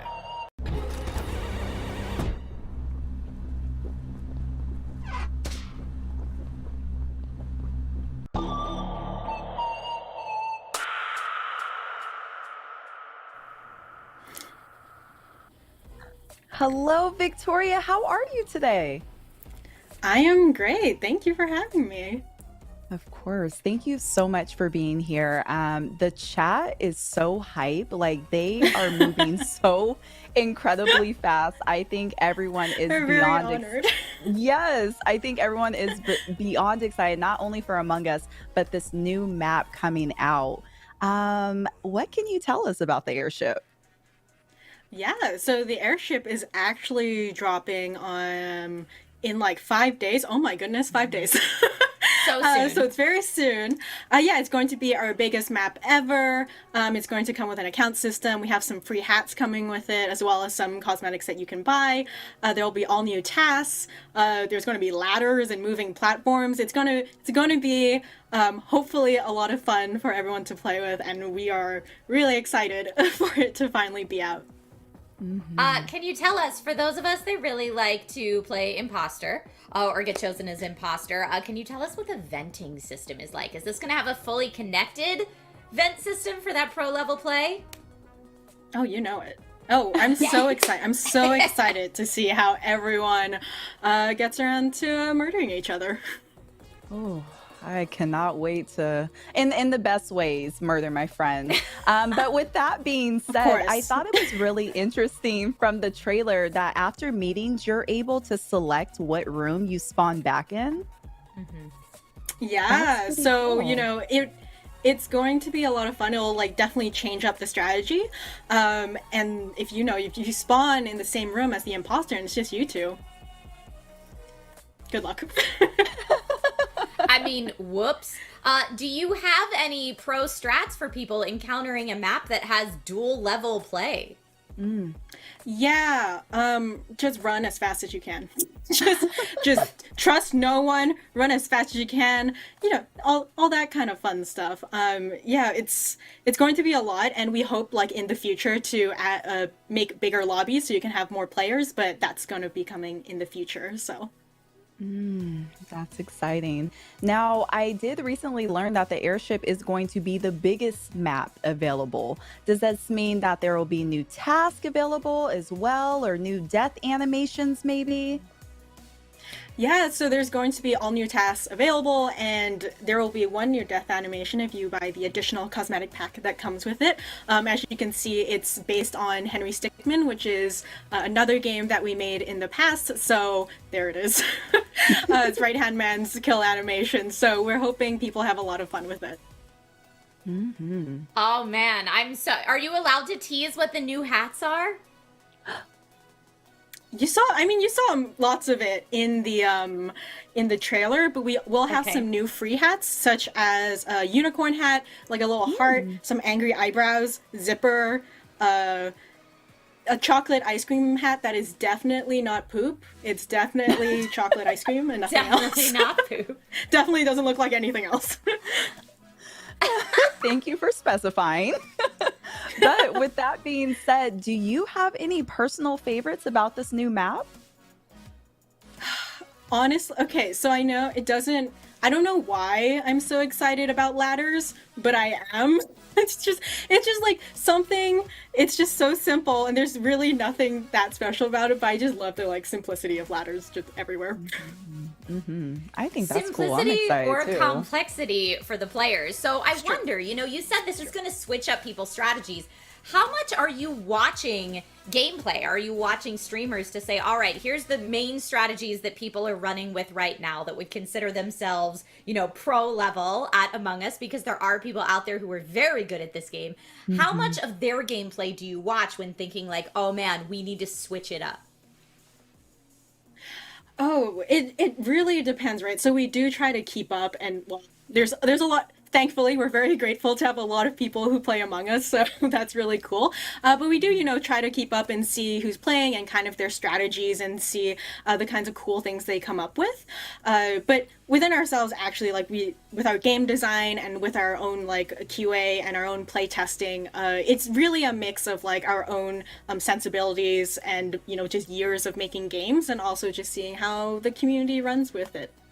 Yeah, I mean, I feel like things like, visual tasks being able to be on and off, having the taskbar fill immediately, stuff like that it's kind of like through playing it, you're like, oh, this could be tweaked. Oh, this could be tweaked. And not just necessarily like tweaked to make the game better, just to give people options of what you want the difficulty to be. And I'm sure Brianna and Victoria, you can both relate to this, but it's like, if I'm playing Among Us with my family members that don't game very often, my settings are going to be very different than if I'm playing with a bunch of streamer friends that are, 24/7 Among Us players. Yes.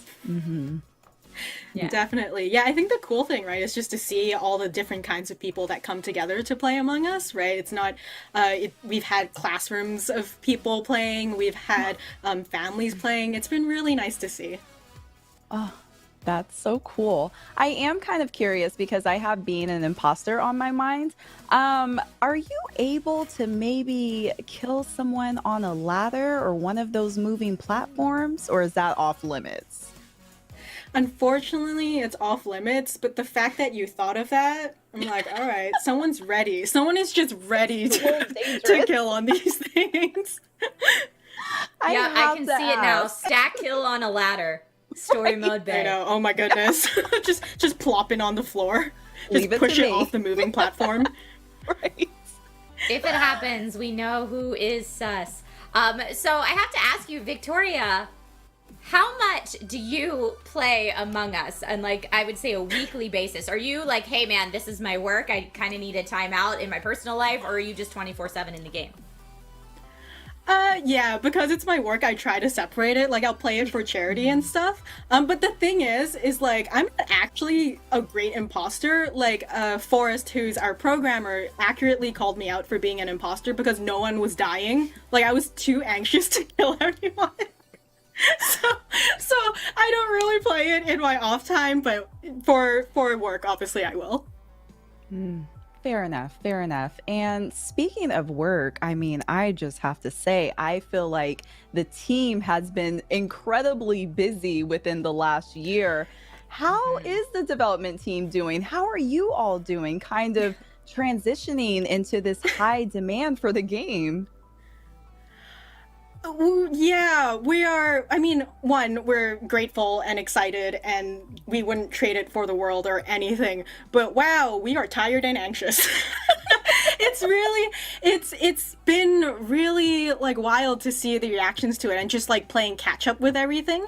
But with the launch of the new map and with the account system, we're like, we've kind of caught up, so we're hoping that we can get more regular updates out and, you know, talk more. But it has been a really, really wild 2020 and 2021 at this rate. Yeah, Extremely. I bet. I see Reash45 in chat says, thank you to the devs for this game. And I'm trying to keep up with you here, chat, but it's going so fast because there is so much hype. To see Thank you, you, chat. Victoria, and to have you answer questions here live on the stream is just super cool.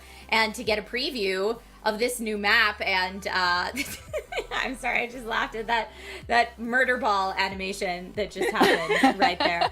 But yeah, the airship looks super cool. As you mentioned, it's coming in, 5 days now? If people March did want 31st. to...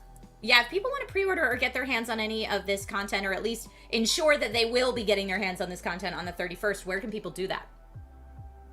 Well, the great thing is, if you've already bought Among Us, whether that's on PC or mobile, it will automatically update. It's a free update. It will be there for you on March 31st. And then in 2021, it will be coming to Xbox consoles. I don't have a specific date for you yet, but that's the news. Dun, dun, dun, dun. I'm very excited about it coming to console for sure. Mm-hmm. And with the console, can you say whether there's cross-platform play as well? Yes, there will be cross-platform play because, you know, you want to play with all your friends. Yes. Oh, we love that. We absolutely love that. Victoria, I don't know where time went. Things flew by so fast. We could literally talk to you all day long. But if anyone has any questions or wants to know where to find you, do you have maybe a social platform that you prefer people to reach out on? Totally, yes. So you can find us on Twitter most of the time. So that's twitter.com/AmongUsGame. You can also find us on Discord at InnerSlothDads. Oh, awesome. Awesome. Well, Victoria, thank you so much for stopping by the ID at Xbox showcase today. Thank you for coming by Twitch Gaming, and hopefully we'll see you here soon. Thank you. Yes, thank you for having me, and thank you, chat. Yay. Oh man, my that gosh. was so fun. I can't wait to jump into that new map, and I can't wait to see what the new tasks are and, you know, how to adjust your strategy accordingly. I saw the people in chat saying Trisha is sus. Everybody always thinks I'm the imposter, even when I'm not, and I don't know why. Apparently, I'm super sus all the time. But you know what? I'll take it, and then we'll adjust my strategy accordingly. And what kind of imposter are you, Storymo Bay? You know, I like to say I'm strategic, but sometimes when that imposter title flashes across the screen, it's like I kind of black out a little bit. Maybe I get a little hungry and crazy with power. And I'm just like, yes, the first person I see, oh yeah, that's who I'm going for. And all my little plan just goes out the window. I panic sometimes. It's fine. I try my best to have a nice clean kill when you can, like, get somebody alone and then vent out of there real quick, but it doesn't always work that way. You know, sometimes you have a kill and then 3 other players walk It in. gets and messy. I've watched it happen. It's the luck of the draw sometimes, but the more clean kills, the better. All right, folks, we have so much more show left today in the ID at Xbox Showcase. Death's Door devs are up next, and then more exclusive gameplay trailers. Huzzah! And again, just a lot more content to show you. So don't go anywhere. We will be right back.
Hello, everyone. Welcome on back to ID at Xbox Showcase right here on Twitch Gaming. Coming up, we have very special interviews with the developers from Death's Door, interviewed by Stallion83, and Technique is going to be able to chat with the developers behind 12 minutes.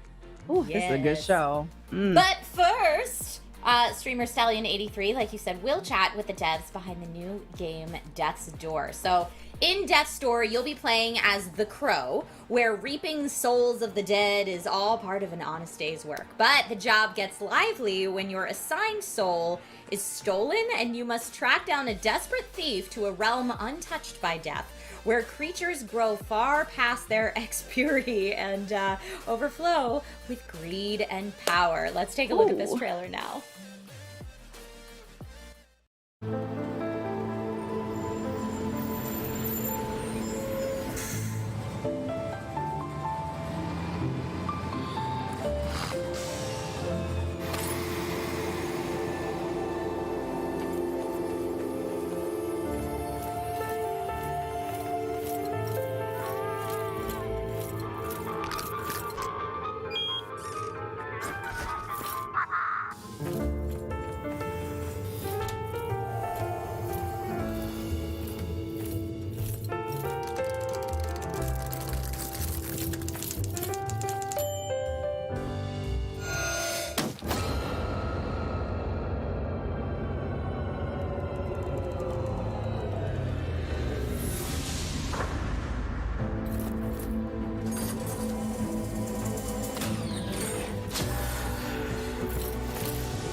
Now that was very cool. I'm Stallion83. With me today, Mark and Dave, and they are here to talk about Death's Door. Thank you guys for joining me. Thanks for having us. Yeah, thanks for having us. Yeah. No problem. So I want to know about the crow. Like, that is, he's awesome. He's a badass crow. I want to know the inspiration behind the crow. Well, we thought that crows were kind of relevant to the theme of death. They encapsulate the themes of the entire game, really. They're this kind of a dark, kind of mysterious bird, but they're also pretty cute and kind of funny. So we decided to make the character a crow, and as soon as we did that, the game started coming together. Really, really cool. So what can you tell us about the story in Death's Door? So it's set in a world where... Oh, got a bit of lag, sorry. It's set in a world where nothing dies naturally anymore. So this group of crows who work in this office that we saw in the trailer, they are in charge of reaping the souls of the dead and maintaining some kind of order in this world. You obviously are one of the crows, and you get sent to a place where nothing has died for many centuries. So as you can imagine, things basically escalate from there. Very cool, very cool. So is this a roguelike? To me, it looks like a roguelike, or is it an RPG? What type of game are we looking at here? It's not a roguelike, so it is just one storyline that's single player, so you can play from start to finish, and it's like an entire experience. It has some light RPG elements in it, so with the combat system you can upgrade your things like strength and speed and basic stats like that, and you can also find new weapons along the way. And out in the world you'll have loads of different secrets to discover as well, so if someone wants to 100% the game, there's like a lot of juicy secrets in the world for them to try and find. Speaking of 100%, what are the achievements looking like in this game? I have to ask you that question. It's mandatory. Nice. Well, yeah, that's part of it. Because we had so much fun making this game with so many secrets and so much little touches and different things you could do, we had a lot of fun coming up with the achievements as well. Probably, I think one of the most fun ones, at the very start of the game, you can actually pick up an abandoned umbrella in this office where all the crows work, and you'll get an achievement for using that for every battle in the game. It's basically a very weak weapon that is half as powerful as any other weapon in the game, so it's a hard mode for people who want to do that kind of thing. So that might be the most challenging achievement, that one right there. May well be, yeah. I haven't even attempted it myself, so I can't even comment on that. Oh, wow. So with a game called Death's Door, are players going to die a lot in this game? There'll certainly be a few deaths to have to go through, yeah. So it's is it hard as nails, basically? I wouldn't say it's hard as nails. Like, if anyone's played our previous game, Titan Souls, that would be described as probably hard as nails, but this is a bit more forgiving, a bit more accessible, but we still think it will present a good challenge for anyone who was a fan of the old game. Yeah, I think this one is certainly a very intense action game, and it's definitely going to challenge you. But one thing that we wanted to do this time around was create something where if you are hitting a wall with a really ridiculously hard boss, you don't just have to keep trying over and over again. You will have options you can do, different things you can do to prepare. So you might want to go and get more souls, which lets you upgrade your stats a bit, enhance your play style, or you might want to go and search the world for various secrets. So there's alternate weapons that you might feel more comfortable with, and you can also find upgrades for all the abilities that you have access to. So yeah, we want people to be able to take different approaches and overcome challenges in their own way. Okay, so what can you tell us about the combat system, and how many different weapons can we use in this game? I probably won't say the exact number of weapons, but there's a few to change up your play style if people want to play with a more fast-paced, or maybe they want to use a big heavy weapon. And the combat was kind of inspired by games like Hyper Light Drifter, maybe a little bit of Hotline Miami. It's kind of fast-paced, and you have to play quite reactively to your surroundings. Things can change a lot, and you just have to be on your toes all the time.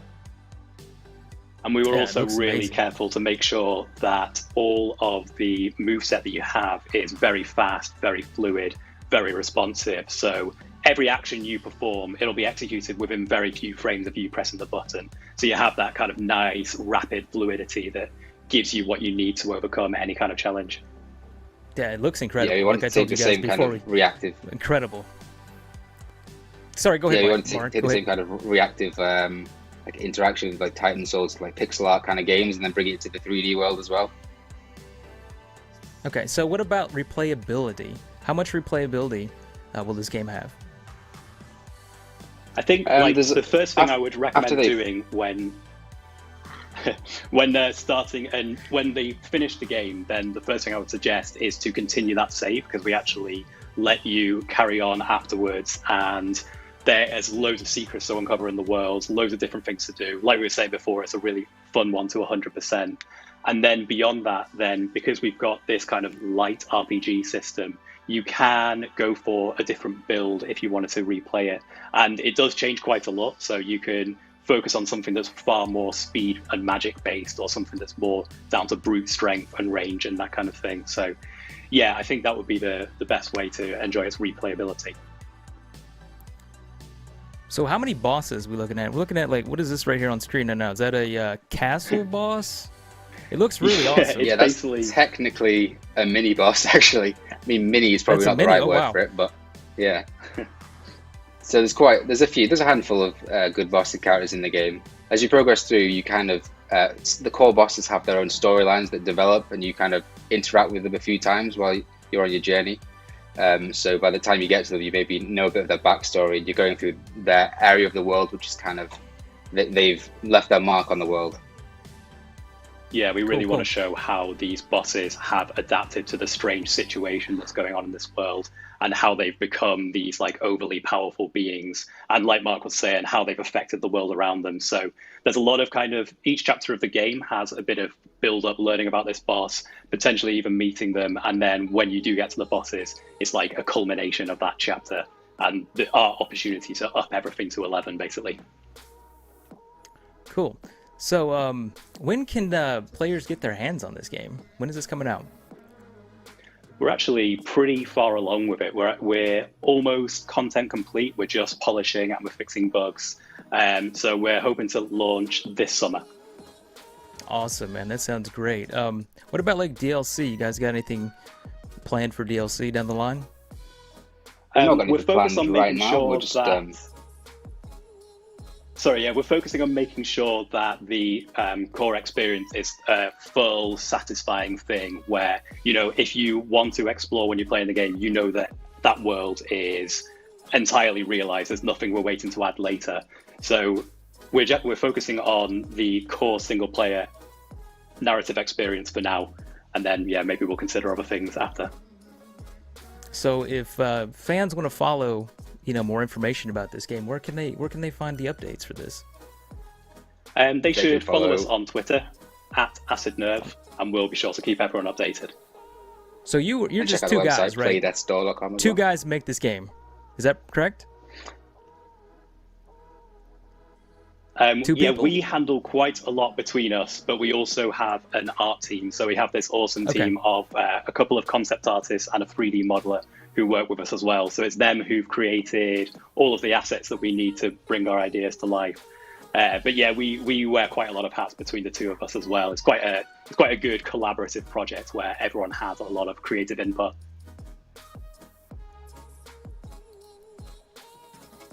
Okay, that's awesome. So the noir world, when the trailer starts out, are we gonna be in the game in that, or was that just for the trailer? Is that like the hub or something?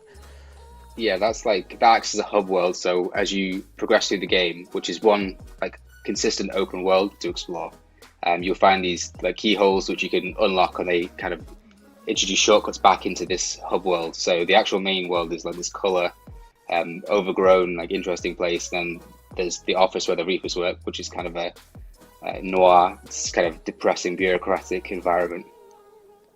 Yeah, in the trailer I saw like tombs floating. What's in the tombs? They were probably the doors. So the doors. Was it a bunch of doors? The place that the crows work, yeah, it's called the Hall of Doors. So basically, the way that the crows do their job of reaping souls, they have these doors which can lead them to any place. So that's how it functions as a hub. You can use the doors to travel via shortcuts to back anywhere else in the world where you were before. Okay, well, thank you guys for your time. I appreciate it, and we're kicking it back. Thank you guys so much. Thanks I very much for appreciate having it. us. Thanks. Oh, Death's Door. Oh, these look good. Now, I do want to say first, shout out to all of the developers, but especially these smaller studios. My goodness. I mean, they were even saying between the two of them how many different hats and how many different roles and responsibilities they have to create these amazing games. So shout out to all of you because, oh my gosh, I can only imagine how hard of a job that is. So much. Yeah, just a team of two. Way to go, Mark and David. Love to see it. And chat was really loving this one. I was trying to pull comments out as we go. I saw Monkey Dwalis is for real, instant buy. I am Orvana's, I'm sorry if I said your name wrong, said, devs made a really great game, love the dark mood, GG, and tons of love in chat for the black and white atmosphere when we saw kind of the black and white atmospheric scenes, and I definitely want to know more about this world that they're fleshing out. I think it really, really looks cool. I even saw some people in chat saying, potential future game of the year. So definitely loving that. Again, way to go, team of two, Mark and David. Yes, for sure. Up next, everyone. Oh, I'm excited about this. Have you ever wondered what it would be like battling dinosaurs with guns? Or are you hoping to learn what kind of weapons you'll get to use in Stalker 2? Our next batch of trailers will provide many exciting updates to games we're all dying to play. I see you guys in the chat moving. Let's take a look at some more new gameplay trailers. Here we go.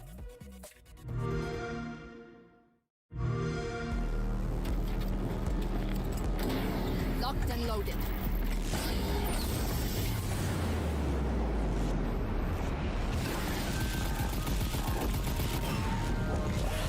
Hanging the area.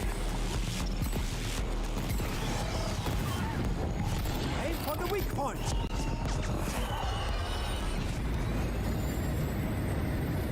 This is where the fun begins. Fences up. Laser tag.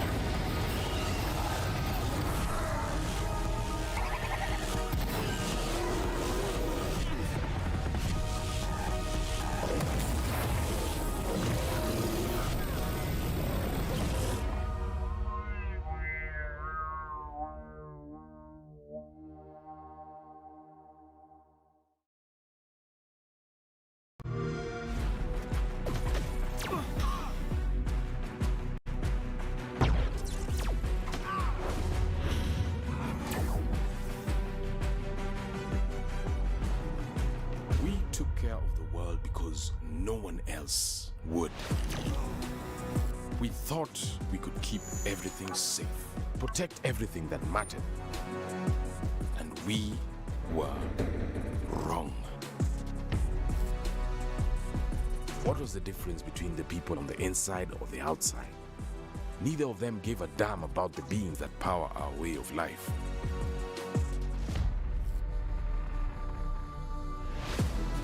Trespassers are the same, murdering living creatures for a tiny piece of horn.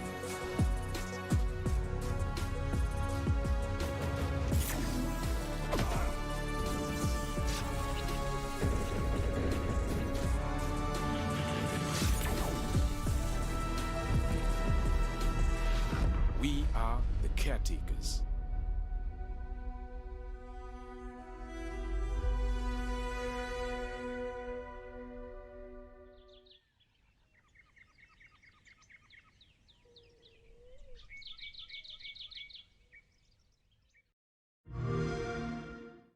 Indie Creates and Sunsoft present the final piece of a trilogy. A metal attacker embarks on a brand new adventure. The side view and top-down action is more intense than ever before. Jason's third battle against mutant kind is about to begin. What new threats await him in a new dimension?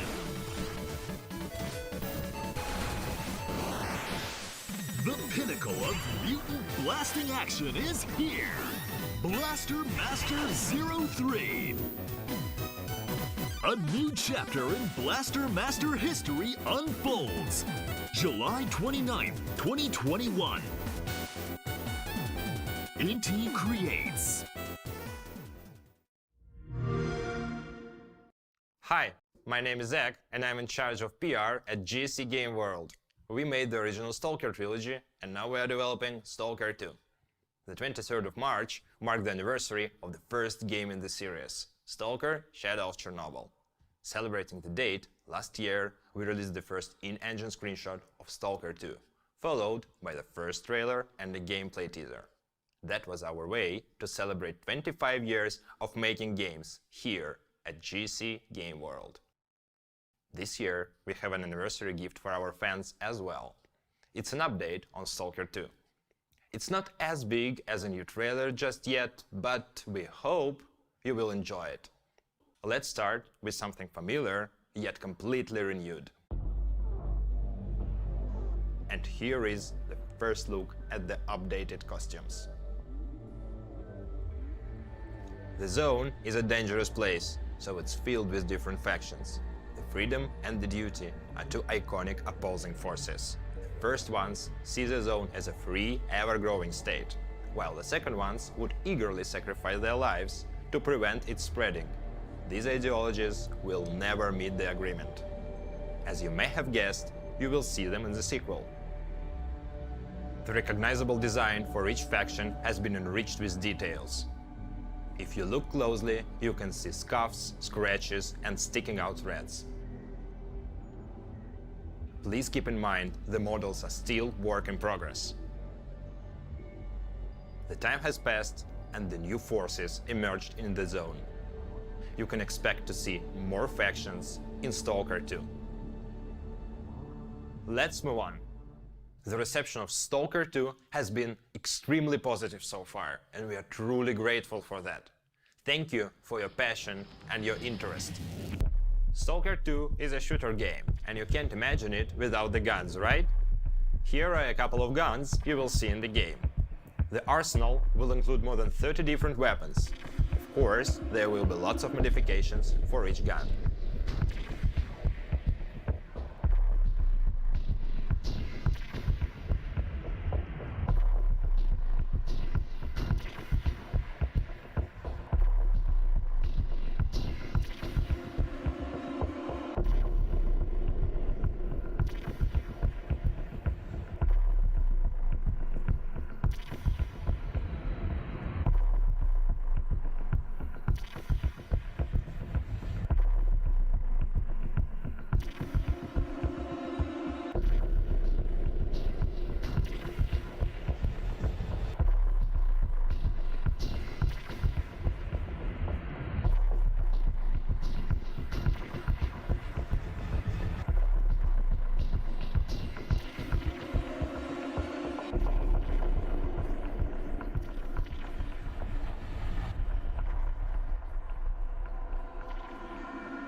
Finally, let's finish with something completely unexpected.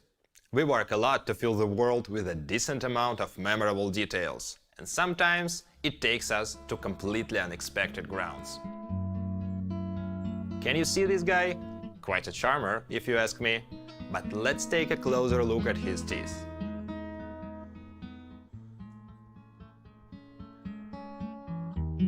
And the tooth is gone, or changed, or replaced with a dental crown.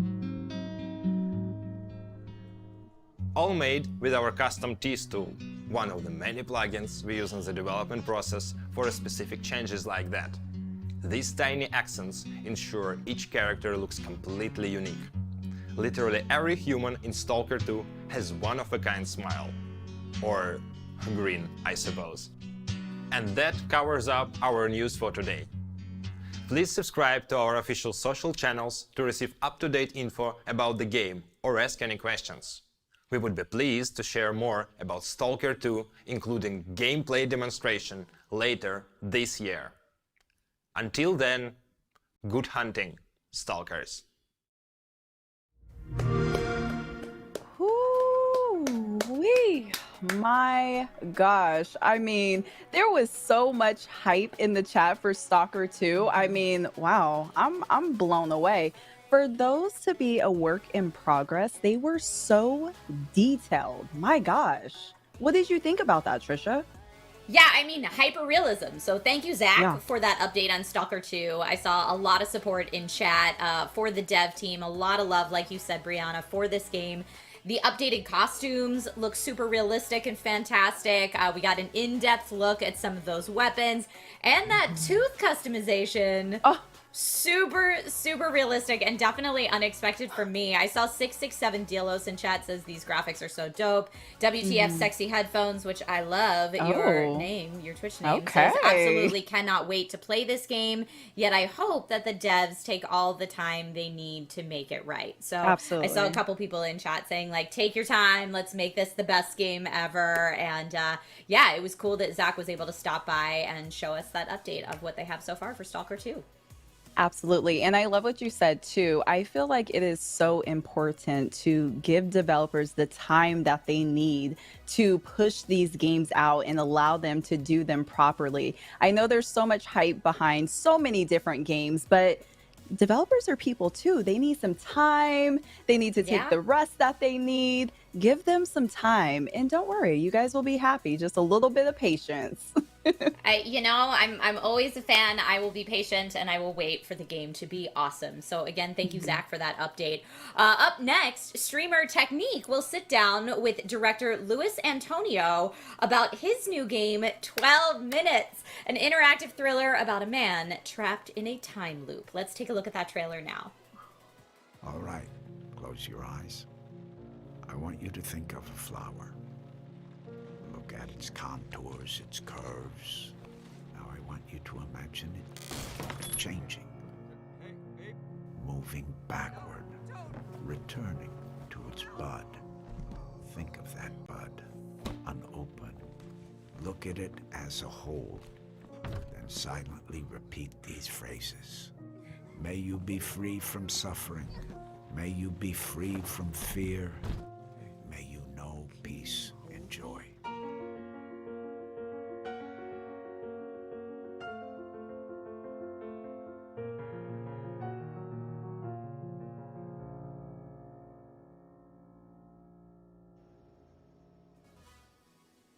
Hello everyone, welcome back, and imagine being stuck in a thriller-themed 12-minute time loop over and over again to figure out what's going on in your life.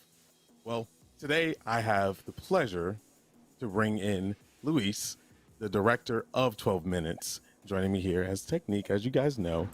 Luis, I am, this game, when I first saw it at E3, I was just like, what is this and what's happening? Because it reminded me of an old movie called Butterfly Effect a long time ago. I remember seeing it when I was younger, and it blew my mind. Can you introduce yourself and tell the chat a little bit about yourself and about this game, 12 Minutes? Hey, Technique. Yeah, definitely. So 12 Minutes is Yeah, it's an interactive thriller about a man trapped in a time loop. The whole game happens inside an apartment. You come home from work, you're having an evening with your wife, then this guy shows up. He accuses your wife of murder, and then he attacks you, you pass out, and then you go back to the start of the evening. And then you have to use the knowledge that you accumulate every loop to try to change the outcome and hopefully break the loop. It all happens inside the apartment. It's all in real time, and the game doesn't really tell you what to do, right? So it's kind of up to you to decide what to do based on what you experience. I love that. It seems there's so many setups for failures and maybe one success. But before we get into all the complications of the game, we have to know, and I'm pretty sure you got hit with this question, when is the game going to be ready? Because we are ready to get our hands on this and experience 12 minutes and find out how to overcome this loop. So the game, we're at the final stage, like final stages. We're doing QA, polishing, a lot of playtesting, making sure that the game is really smooth, finalizing the music. It's gonna come out soon, very, very soon. Definitely this year. The exact date we don't know yet, but once we do, we're gonna announce it, and it's happening. It's definitely happening. We believe you. I can see the progress over the years for sure. But we can't talk about the game without going into a little bit more detail about this is a cinematic thriller, so to speak, and it's very interactive. So the most important key components of this is your cast and the voiceovers and the narrator. Could you go in a little bit more detail about that? Yeah, so the whole experience, because the game never really tells you what you should be doing, it's a bit about how you interpret what's happening. And so it's a very personal, intimate environment where it's you with these two other characters. And yeah, so the voice acting is there to really help. Like you gotta connect with these characters and care about what's happening in order to be able to follow the story and see where it leads. That's a very, very important factor, is connecting with the characters and finding some kind of relatability to feel the emotion that your main character feels, or main characters, I should say. And talking about relatability, everything happens into an apartment. So the control aspect of this game has to be very important. So what kind of controls can we look forward to, the accessibility of controls in the system? So for 12 minutes, I wanted to... it's kind of a point-and-click game, but a bit cleaner than the old ones where you never quite know what's going to happen. You have objects in the apartment, like on the trailer you can see he picked up a knife, there could be a mug, there's the plates. So anything you can pick up, you can combine with other characters or with yourself. And then there's things you can like open the door, close the door, and it might seem that it's not that many interactions, but each one, the characters react to everything you do. So very quickly it branches out into many possibilities. Oh, that's amazing. Yeah, I saw a tiny bit of the gameplay through the trailer. It seemed like the stuff that you do pick up everything has a consequence, it seems, and it's kind of like a risk-reward system. Like eating dinner. What if you pick up a knife and you try to go after the guy that comes in the apartment? You might have a consequence of that. That's really, really cool. I would love to dig more into the story narrative and the characters. Now, you have I'm guessing that's her husband that comes home to see his wife, and they're going to have a nice dinner, and somebody's going to come by at some point and accuse her of murder. Is there anything else you could tell us about that? Like, I mean, does the husband not know about the murder? Like, what's going on? Are both shocked?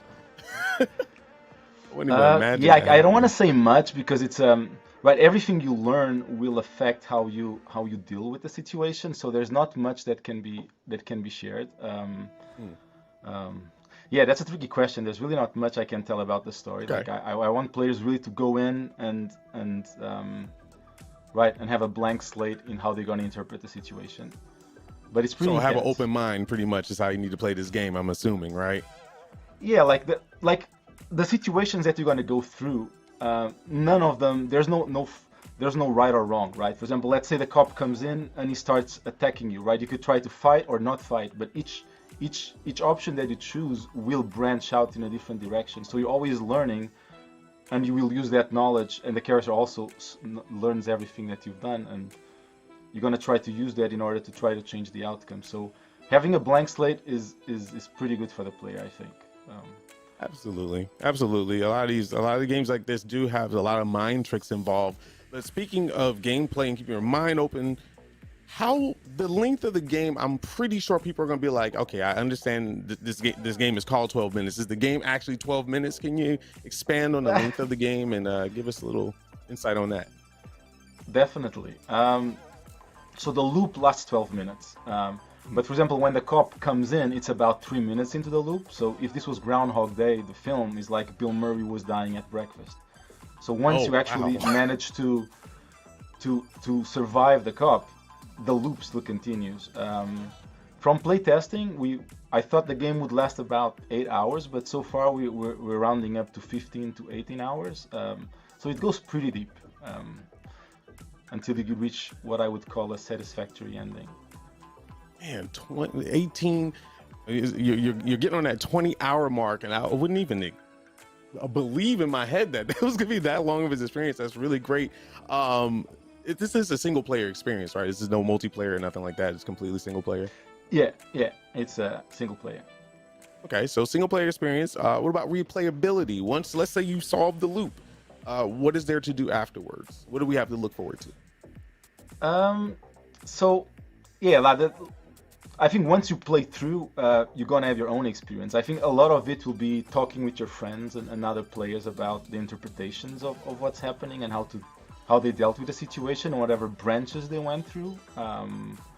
But yeah, this is my goal with this was to make something that's very clean, no fat, and very really respecting the player's time. So yeah, you play once, you enjoy this, and then you're done. It's not like those games you keep playing over and over. You know, I respect that so much. Just looking at it, it seems like you're just thrown automatically into the action of it. There is no like overall huge arcing story that you have to sit and wait a couple hours before you get to the gameplay. I really, really expect that. And I'm gonna say kudos to you because, correct me if I'm wrong, you were working on this alone at some point for a good part of it? Yeah, I was developing this alone for like 2-3 years, and then I partnered with Annapurna Interactive, and that's when we kind of managed to bring the voice cast in and really take this to an all new level. Wow, that's the lighting, the atmosphere. You really hit on that thriller. It seems like it starts off all peaceful and then things get chaotic and out of nowhere. All the rooms in the apartment. Well, first of all the rooms in the apartment itself, I'm thinking you start on an elevator or maybe you like come into a hallway. Are the rooms available to go into, or is it only your apartment? And if it's in your apartment, can you go into every room and interact with most things in your apartment? Yeah, so the whole game, what you see the moment the game starts will be what you're gonna have when the game ends. Nothing else will change apart from your knowledge of everything that's happening in there. Yeah, you can go to all rooms, you can interact with everything, and yeah, if you've played before and you start again, you'll have a lot more knowledge on how to deal with the situation and handle things differently. And I would say also, like, the reason why it's so small and so tiny is actually to allow your actions to have very clear outcomes. You know, like, if you imagine the loop was 24 hours, you'd get lost about doing a bunch of things in sequence in order to know what was going to happen. But by compressing the experience to this level, right, if I lock the door, I know that maybe the cop won't be able to get in, or maybe he'll do something else. And in a minute, you're back at the start, and you can very quickly see the outcome of your actions, and makes it pretty intense too. Seems like a lot of thought process has been put into the game, and I really like that feature as well, of not giving us too big of a loop so we can just really hone in, because a lot of games, especially RPGs, give you so much information in the beginning, reading all this stuff, and you tend to forget the core product of the game itself. So having us in that loop is a very, very good idea. Are there multiple endings? You know, I'm not asking for details. You know, I just want to know, you know, you could solve a loop one way, but is there multiple ways to solve it? So when I started to work on this game, right, that question kept coming up. I kept asking myself, how do you end a story that keeps repeating itself? So the answer is there is what you can call a conclusion, but it doesn't match what you would expect out of a linear experience, right? When you see a movie, you get to the end, you get the credits, but this is interactive and you can participate. So what we call an ending is slightly different from what usually movies do. So you will reach a satisfactory conclusion, I think. What that is and how that is, it's kind of different from people usually expect in games. That's amazing. Lewis, I have to ask, this concept is something that we don't see often in video games. Were there any inspiration that led to creating this game? You said about 2 to 3 years ago you started it. Did you have any kind of inspiration behind it that could lead into maybe even more titles like this? So early on, there were some pillars that I wanted to work on. Like, so I've been working in games for many years. I've been at Rockstar, Ubisoft, worked on The Witness with Jonathan Blow, and always as an artist. I was always on the artist side of things. And this idea of repeating the same amount of time over and over, which games do naturally, what if that repetition was actually something you were aware of, right? Rather than Tomb Raider, you die, you reset, and you're doing the same thing, but no one acknowledges what's happening. So along with this, I wanted also to kind of take things from the movie industry, like from the cinematic side of things. Like, for example, like Hitchcock, Rear Window, the way you spend the whole movie sitting in the balcony and interpreting what's happening. Or like in Memento, where Nolan changed the order of the scene so that the player feels what the character is going through, right? And as I started to learn to program and make the game, I realized that we do have these tools as a game designers, and we can bring them in, how you interact with the environment, how much information we give you, how the world reacts to you. So it was slowly, each element I would bring in, I would see, is this element in the same language and in the same theme and message I'm trying to convey? If yes, it goes in. If not, I would take it out. And slowly these things start to grow into 12 minutes. Wow, so that's really cool. We really don't, in chat, I just want you to understand, we really don't get to hear this side of development, right? We get to see the game and we're like, oh, this is cool, this looks beautiful, and this, that, and the other. But it seems like, Lewis, you have almost like a movie direction or cinematic background, and be able to lay out a game, and you were just doing art side of stuff. I'm pretty sure you took a lot of those tools that you got from all those other developers and brought it into making your own. Do you see yourself making more titles with more cinematic approach? Because I think this is a wonderful avenue that a lot of games typically just throw for cutscenes and not really give us the player experience in. Yeah, I mean, I wouldn't call it I think it's cinematic, but I would call it, I think it's like the history of games has this background of, you have levels, you have objectives, yes. You have coins and goals. I'm like, what if we bring some aspects of it, but not others? And I think for this specific experience, I think being cinematic and bring a lot of cues, from films about the way the actors move, the way they talk to each other, the tempo, and everything makes sense. And I would like to keep doing that for sure. But if the next titles would be similar, I don't know. But I think this idea of really paying attention to the elements we bring in, like, for example, the top-down, the main reason for being top-down is so that you can easily navigate in the environment, right? If you bring first-person, suddenly 80% of the people cannot play the game because they don't know how to control the character. But I realized, look, if you just click where you go, and then when you go into an object like the fridge, it goes into first-person and out, you keep having all the verbs you would have in other video games, but the simplicity is there. So someone who doesn't play video games can just jump in, as long as you know how to click where you want to go to, it just works. And there's no compromise in the design complexity. I could pick your brain all day. You just seem to have an answer for everything. I love it.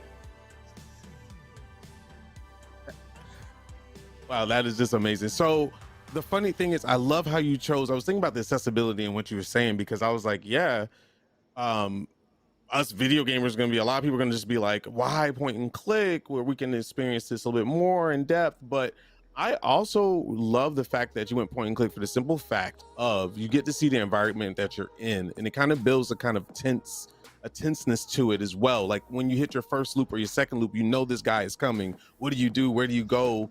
And being in first person, you kind of panic and you lose a lot of that atmosphere effect.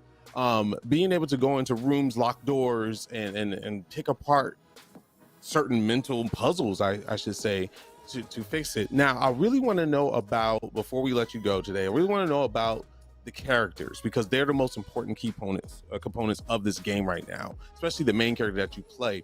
does his attitude change through the loops, or do you kind of have like a more of a monotone feel? Does he start to realize that he's in a loop and he's like, oh my God, and he gets frantic? Or the choices that you make conversation wise get a little bit more tense or soothing? Yeah, so that's a really good question. So early on, I kept asking myself, how am I going to convey the progress of the character if everything is resetting, right? I cannot change his clothes, I cannot change, nothing can change, everything goes back to the start, but his knowledge stays. So the idea is that every time that you loop, hopefully he will do this journey with you.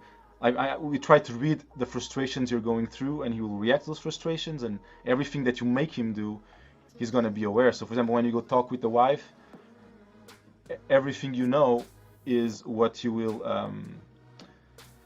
every loop you do, everything you do, he will know it and be able to talk and execute on in the next loop. Or if you make him do things that he doesn't feel very comfortable, the more he makes them, the more comfortable he will be making them. So he evolves next to you, and you'll see that evolution. The way he talks with the wife, like the first time maybe he's very excited to see her. By loop 50, he's like, hey, how are you? What's your day? No. So you see that evolution. You put that realism in it. Yeah. And something else we realize is by being top down, you don't see the faces. And by not seeing the faces, first we don't go into this technical challenge of rendering faces, but suddenly the body movement and the voice acting, they elevate the experience, because you're kind of projecting what they're saying to each other, because you don't see exactly what the faces are doing, and it really helps keep this intensity. I love it. The animation is going to be a key part. If everyone in chat wants more 12 minutes, I could talk to him all day, but unfortunately I'm going to take up the whole show, and we're not supposed to do that. So anyway, Lewis, thank you so very much for being here. But before you go, my friend, please tell them where they can find you, the game, and every information possible to be able to experience 12 minutes. So yes, you can go to 12minutesgame.com. That's the website. There's a development blog that I've been writing for like 5 years now. You can, if you feel like you can see the whole progress of the game, that's what I'm going to announce when we're at a release date, and I'm always posting stuff. You can follow the game on Twitter at 12minutesgame, or follow me at Faca Elétrica also on Twitter. But just type 12 Minutes Game on Google and you get all these links. Boom, 12 minutes. Thank you so very much, Lewis, for joining us. And chat, I would love to stay with you, but I got to go and send it back to Story Mode Bay and Trisha. Thank you for your time. Thank you. Take my money. Thank you, Technique and Lewis. I don't know about you, Brianna, but 12 minutes has been on my radar for a while now. I want to say it was maybe a couple E3s ago, where maybe they first kind of showed us a look at it, but having that really like top down, very personal and intimate viewpoint on it, plus the intensity of the emotions of what's going on in the loop, I just think it's a super, super cool concept. Has this been on your radar too? Yes, and it looks amazing. This is exactly the type of game that I have been waiting for. I definitely love to see so much hype coming in from the chat, especially because the concept of the game is so brand new and different. Normally, I feel like people would be a little bit apprehensive, like a top-down view the entire game. I don't know, but there was so much hype, and I understand completely. Like I said, take my money, take my credit card right now. Like, I am buying it day one, no questions asked. Oh yeah, a lot of people in chat saying buying day one. I saw that Silky C said, I want to play this game so bad, it looks so good, and the concept is so fascinating. Amias94 said, concept sounds amazing, well done guys. And Stud93 said, the art design is so beautiful and clean. So a lot to love with 12 minutes. But we have so many other things still to cover. Next up, we have another exciting game from Annapurna Interactive to announce, Last Stop. But rather than show you a quick trailer, the team at Annapurna Interactive were nice enough to send along an exclusive gameplay demo. So after that, we will then meet the creators of the game, Astra Ascending. So right now, let's take a look.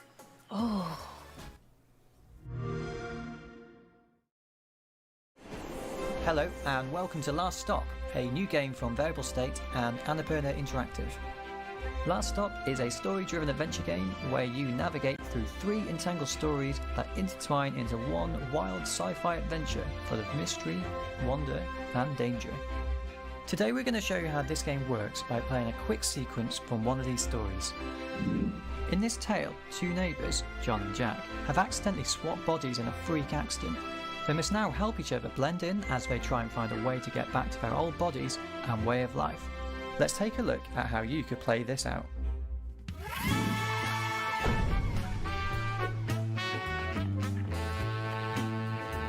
So where do you work? Superfab. It's not far from your office, actually. And people pay you to do this? Yeah. Some people say game makers are the new rock stars. Dad, can you put me in one of Jack's video games? I struggle enough with the oven timer.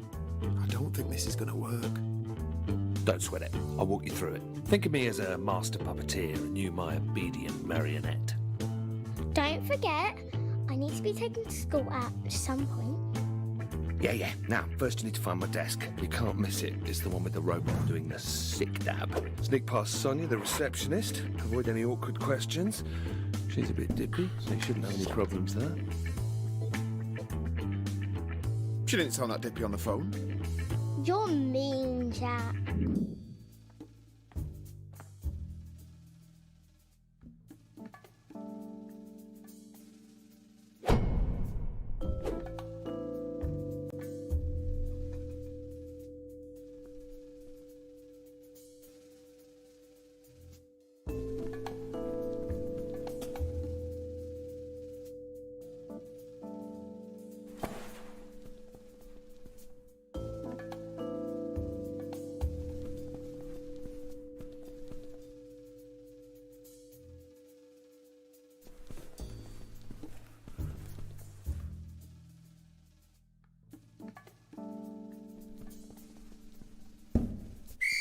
Hello, stranger.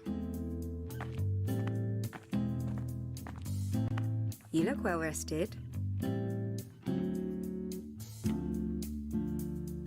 Slept the whole weekend. Anyway, I should probably just get going. Someone's in a hurry. Get in there, Jack, my son. Good morning! Derek's in a good mood.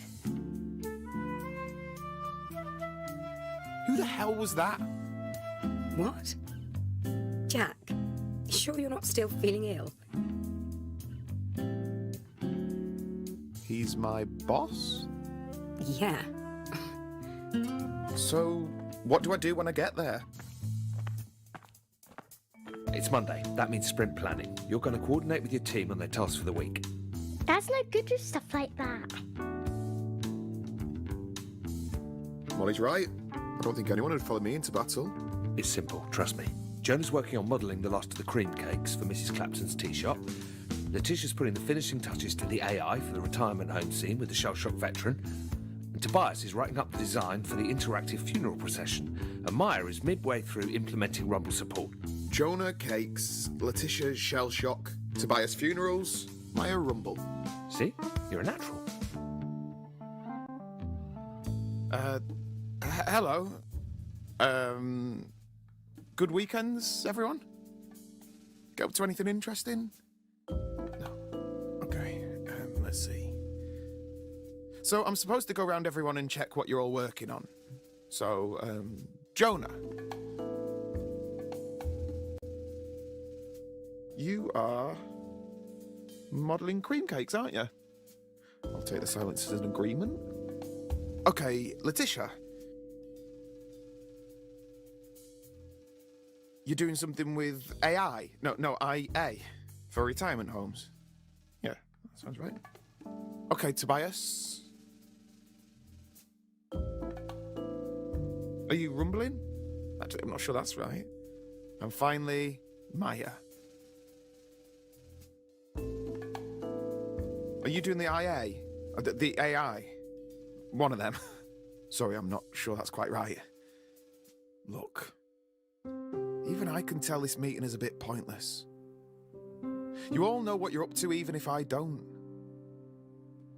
I guess what you're really looking for is a pep talk, isn't it? Some words of encouragement. I'm sorry.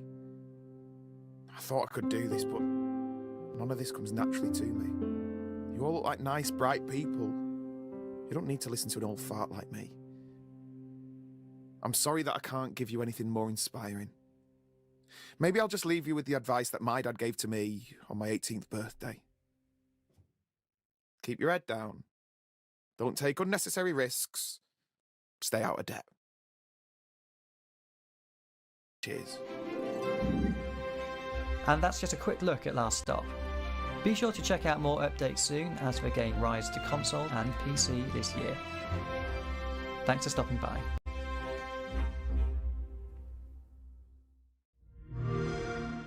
Demigods, ascend!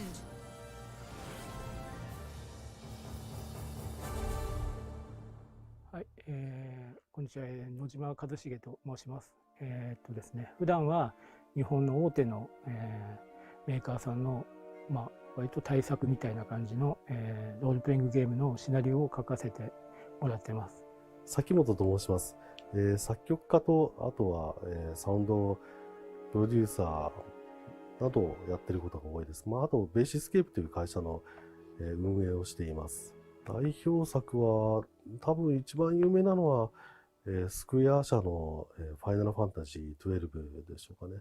アストリア・アセンディングの中では、私は、世界観の設定と、あと、プロット、ストーリーと、細々としたセリフまでやってます。はい。ミュージックディレクターだと思います。はい。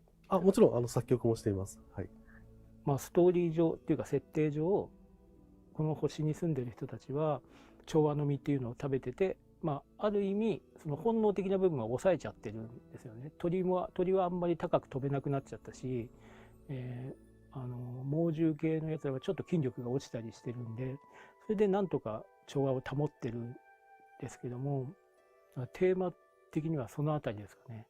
もう我々にとっての調和の実っていうのは何だろうみたいな。お話はそうですね、かなりシビアに展開してきますね。なんで、その人の大義とは何なんだろうとか、何かを守りたかったりして、そういうのってその人間が動くその根本的な原動力だと思うんですけど、その結果どういうことが起こっていくのかなとか、そうですね。そういうことを結構突きつけられる感じのゲームだと思います。主人公たちはデミゴッドっていう、その調和を守るための戦隊みたいな感じなんですよね。国民の中から、割とランダムに選ばれて3年間の任期を務め上げるんです。ディレクターのジュリアンさんからも言われていたんですけど、とにかくそういうその人間が嫌いになるような感じにはしないでほしい。人間のその可能性をちゃんと信じられるものにしてほしいっていうふうに言われていて、それは多分一番大きなそのテーマなんじゃないですかね。主人公たちがそのデミゴッドに選ばれるまでは普通の人たちなんですよね。それぞれ幸せだったりいろんな問題を抱えてたりする普通の人たちなので、その人たちが、何でしょう、特に仕事として、平和を守るっていうその葛藤とか喜びとかを描こうとしました。先ほど少し触れましたが、その旋律とかモチーフとかをゲームの中のその音の機能としても使ってるんですね。でも実はそういうのをすごいやりすぎるとだんだん音楽から遠くなっていっちゃうんですよ。なのでそういうことがないようにちゃんと音楽としてもうまく機能するし、サウンドトラックとしても機能するし、あとはそういう記号としても機能するみたいな、そういうところを目指してやりましたので、そこはうまくいくといいですね。僕自身はやっぱりゲームが大好きでこの業界に入ってきてるので、ゲームに対してこうあってほしいみたいな、それとか、あとは昔自分が遊んでて楽しかったゲームに対しての思い出とか、あとは思い出補正入りだと思うんですけど、そういうものがもっともっともっと素晴らしく表現されていていいなっていうか、その世界に入れるといいなっていうふうなのを思っていて、それに近づけるためにずっと音を作ってるんだと思うんですよね。なので、このゲームはそういった意味で、うまくそれが効いてるといいんですけどね、その辺はユーザーさんの反応を見て、評価が出されるんじゃないでしょうか。そういうのはぜひ味わっていただきたいですね。私の仕事とは直接関係ないんですけど、絵は綺麗ですよね。あとキャラクターのアニメーションとかが、私なんかなんとなくアートを感じるんですけども、そこはなんか自分にとっては新鮮なんで、皆さんも楽しんでいただけるんじゃないかなと思っています。何が起こってるの？まさか死んじゃったなんてことはないよね。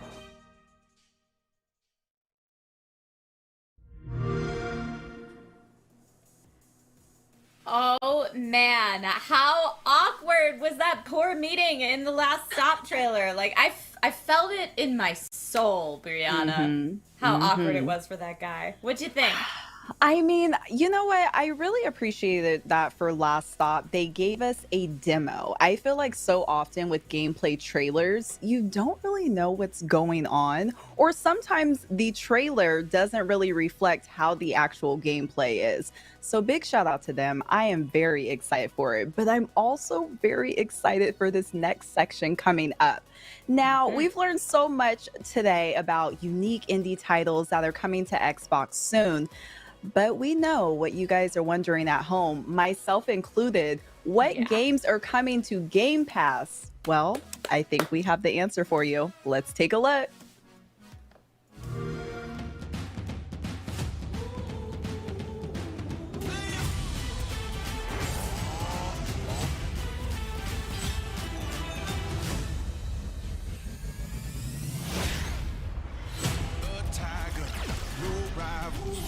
Shake on my arrival. Unleash that beast. Let my claws out, show my teeth. Stop dancing and get to it. They can't stop my fire. All they can do is just watch me climb higher. They can't stop my fire. All they can do is just watch me climb. Play on, keep going, cause I'm going strong.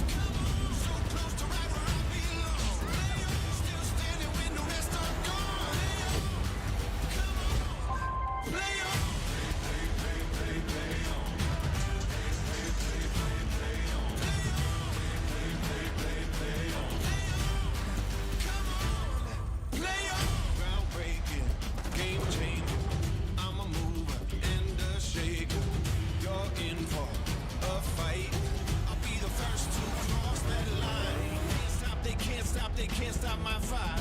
All they can do is just watch me climb higher. They can't stop my fire. All they can do is just watch me climb. Play on, keep going, cause I'm going strong. Come on, so close to right where I belong. Play on, still standing when the rest are gone. Play on, come on, play on.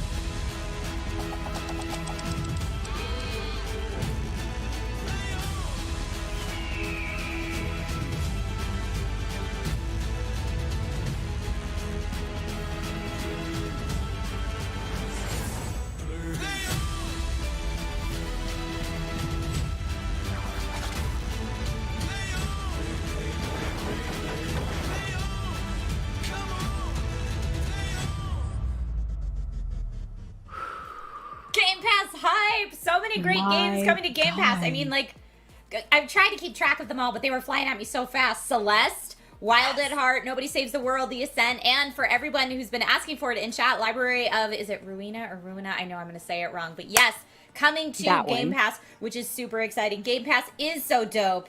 Harrison Ave, I see you there in chat.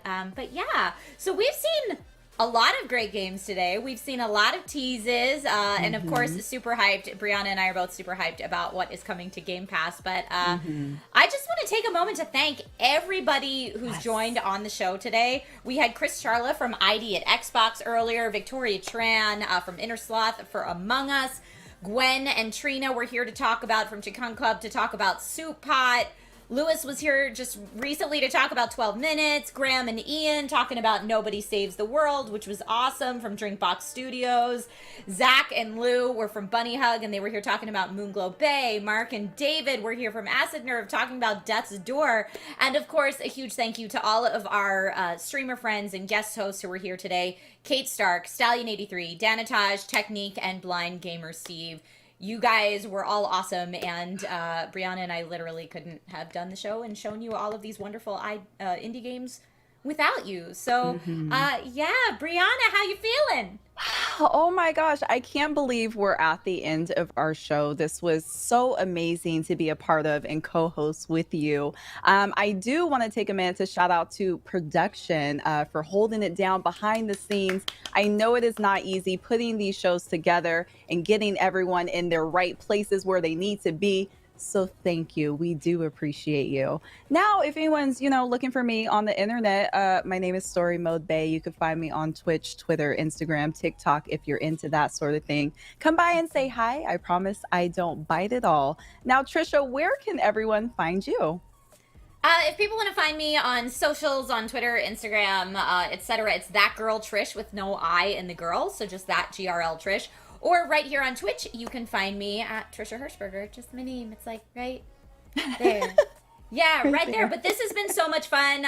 If you are an indie games fan, I do an indie games showcase on my channel every Tuesday. But you can expect to see lots of AAAs and stuff on my channel as well. But we have a real good time. Stop on by and say hi to the Dragon Rider Army. And thank you to everybody who's been here in chat, who's been commenting. We see you. Thank you just for participating in the show. And also shout out to anyone co-streaming this event today. Yes. I know all the things here on Twitch Gaming are co-streamable. So to all my co-streamers out there, what's up and thank you. So again, just thanks to everyone who was part of the showcase today. I hope you found a new indie game to fall in love with.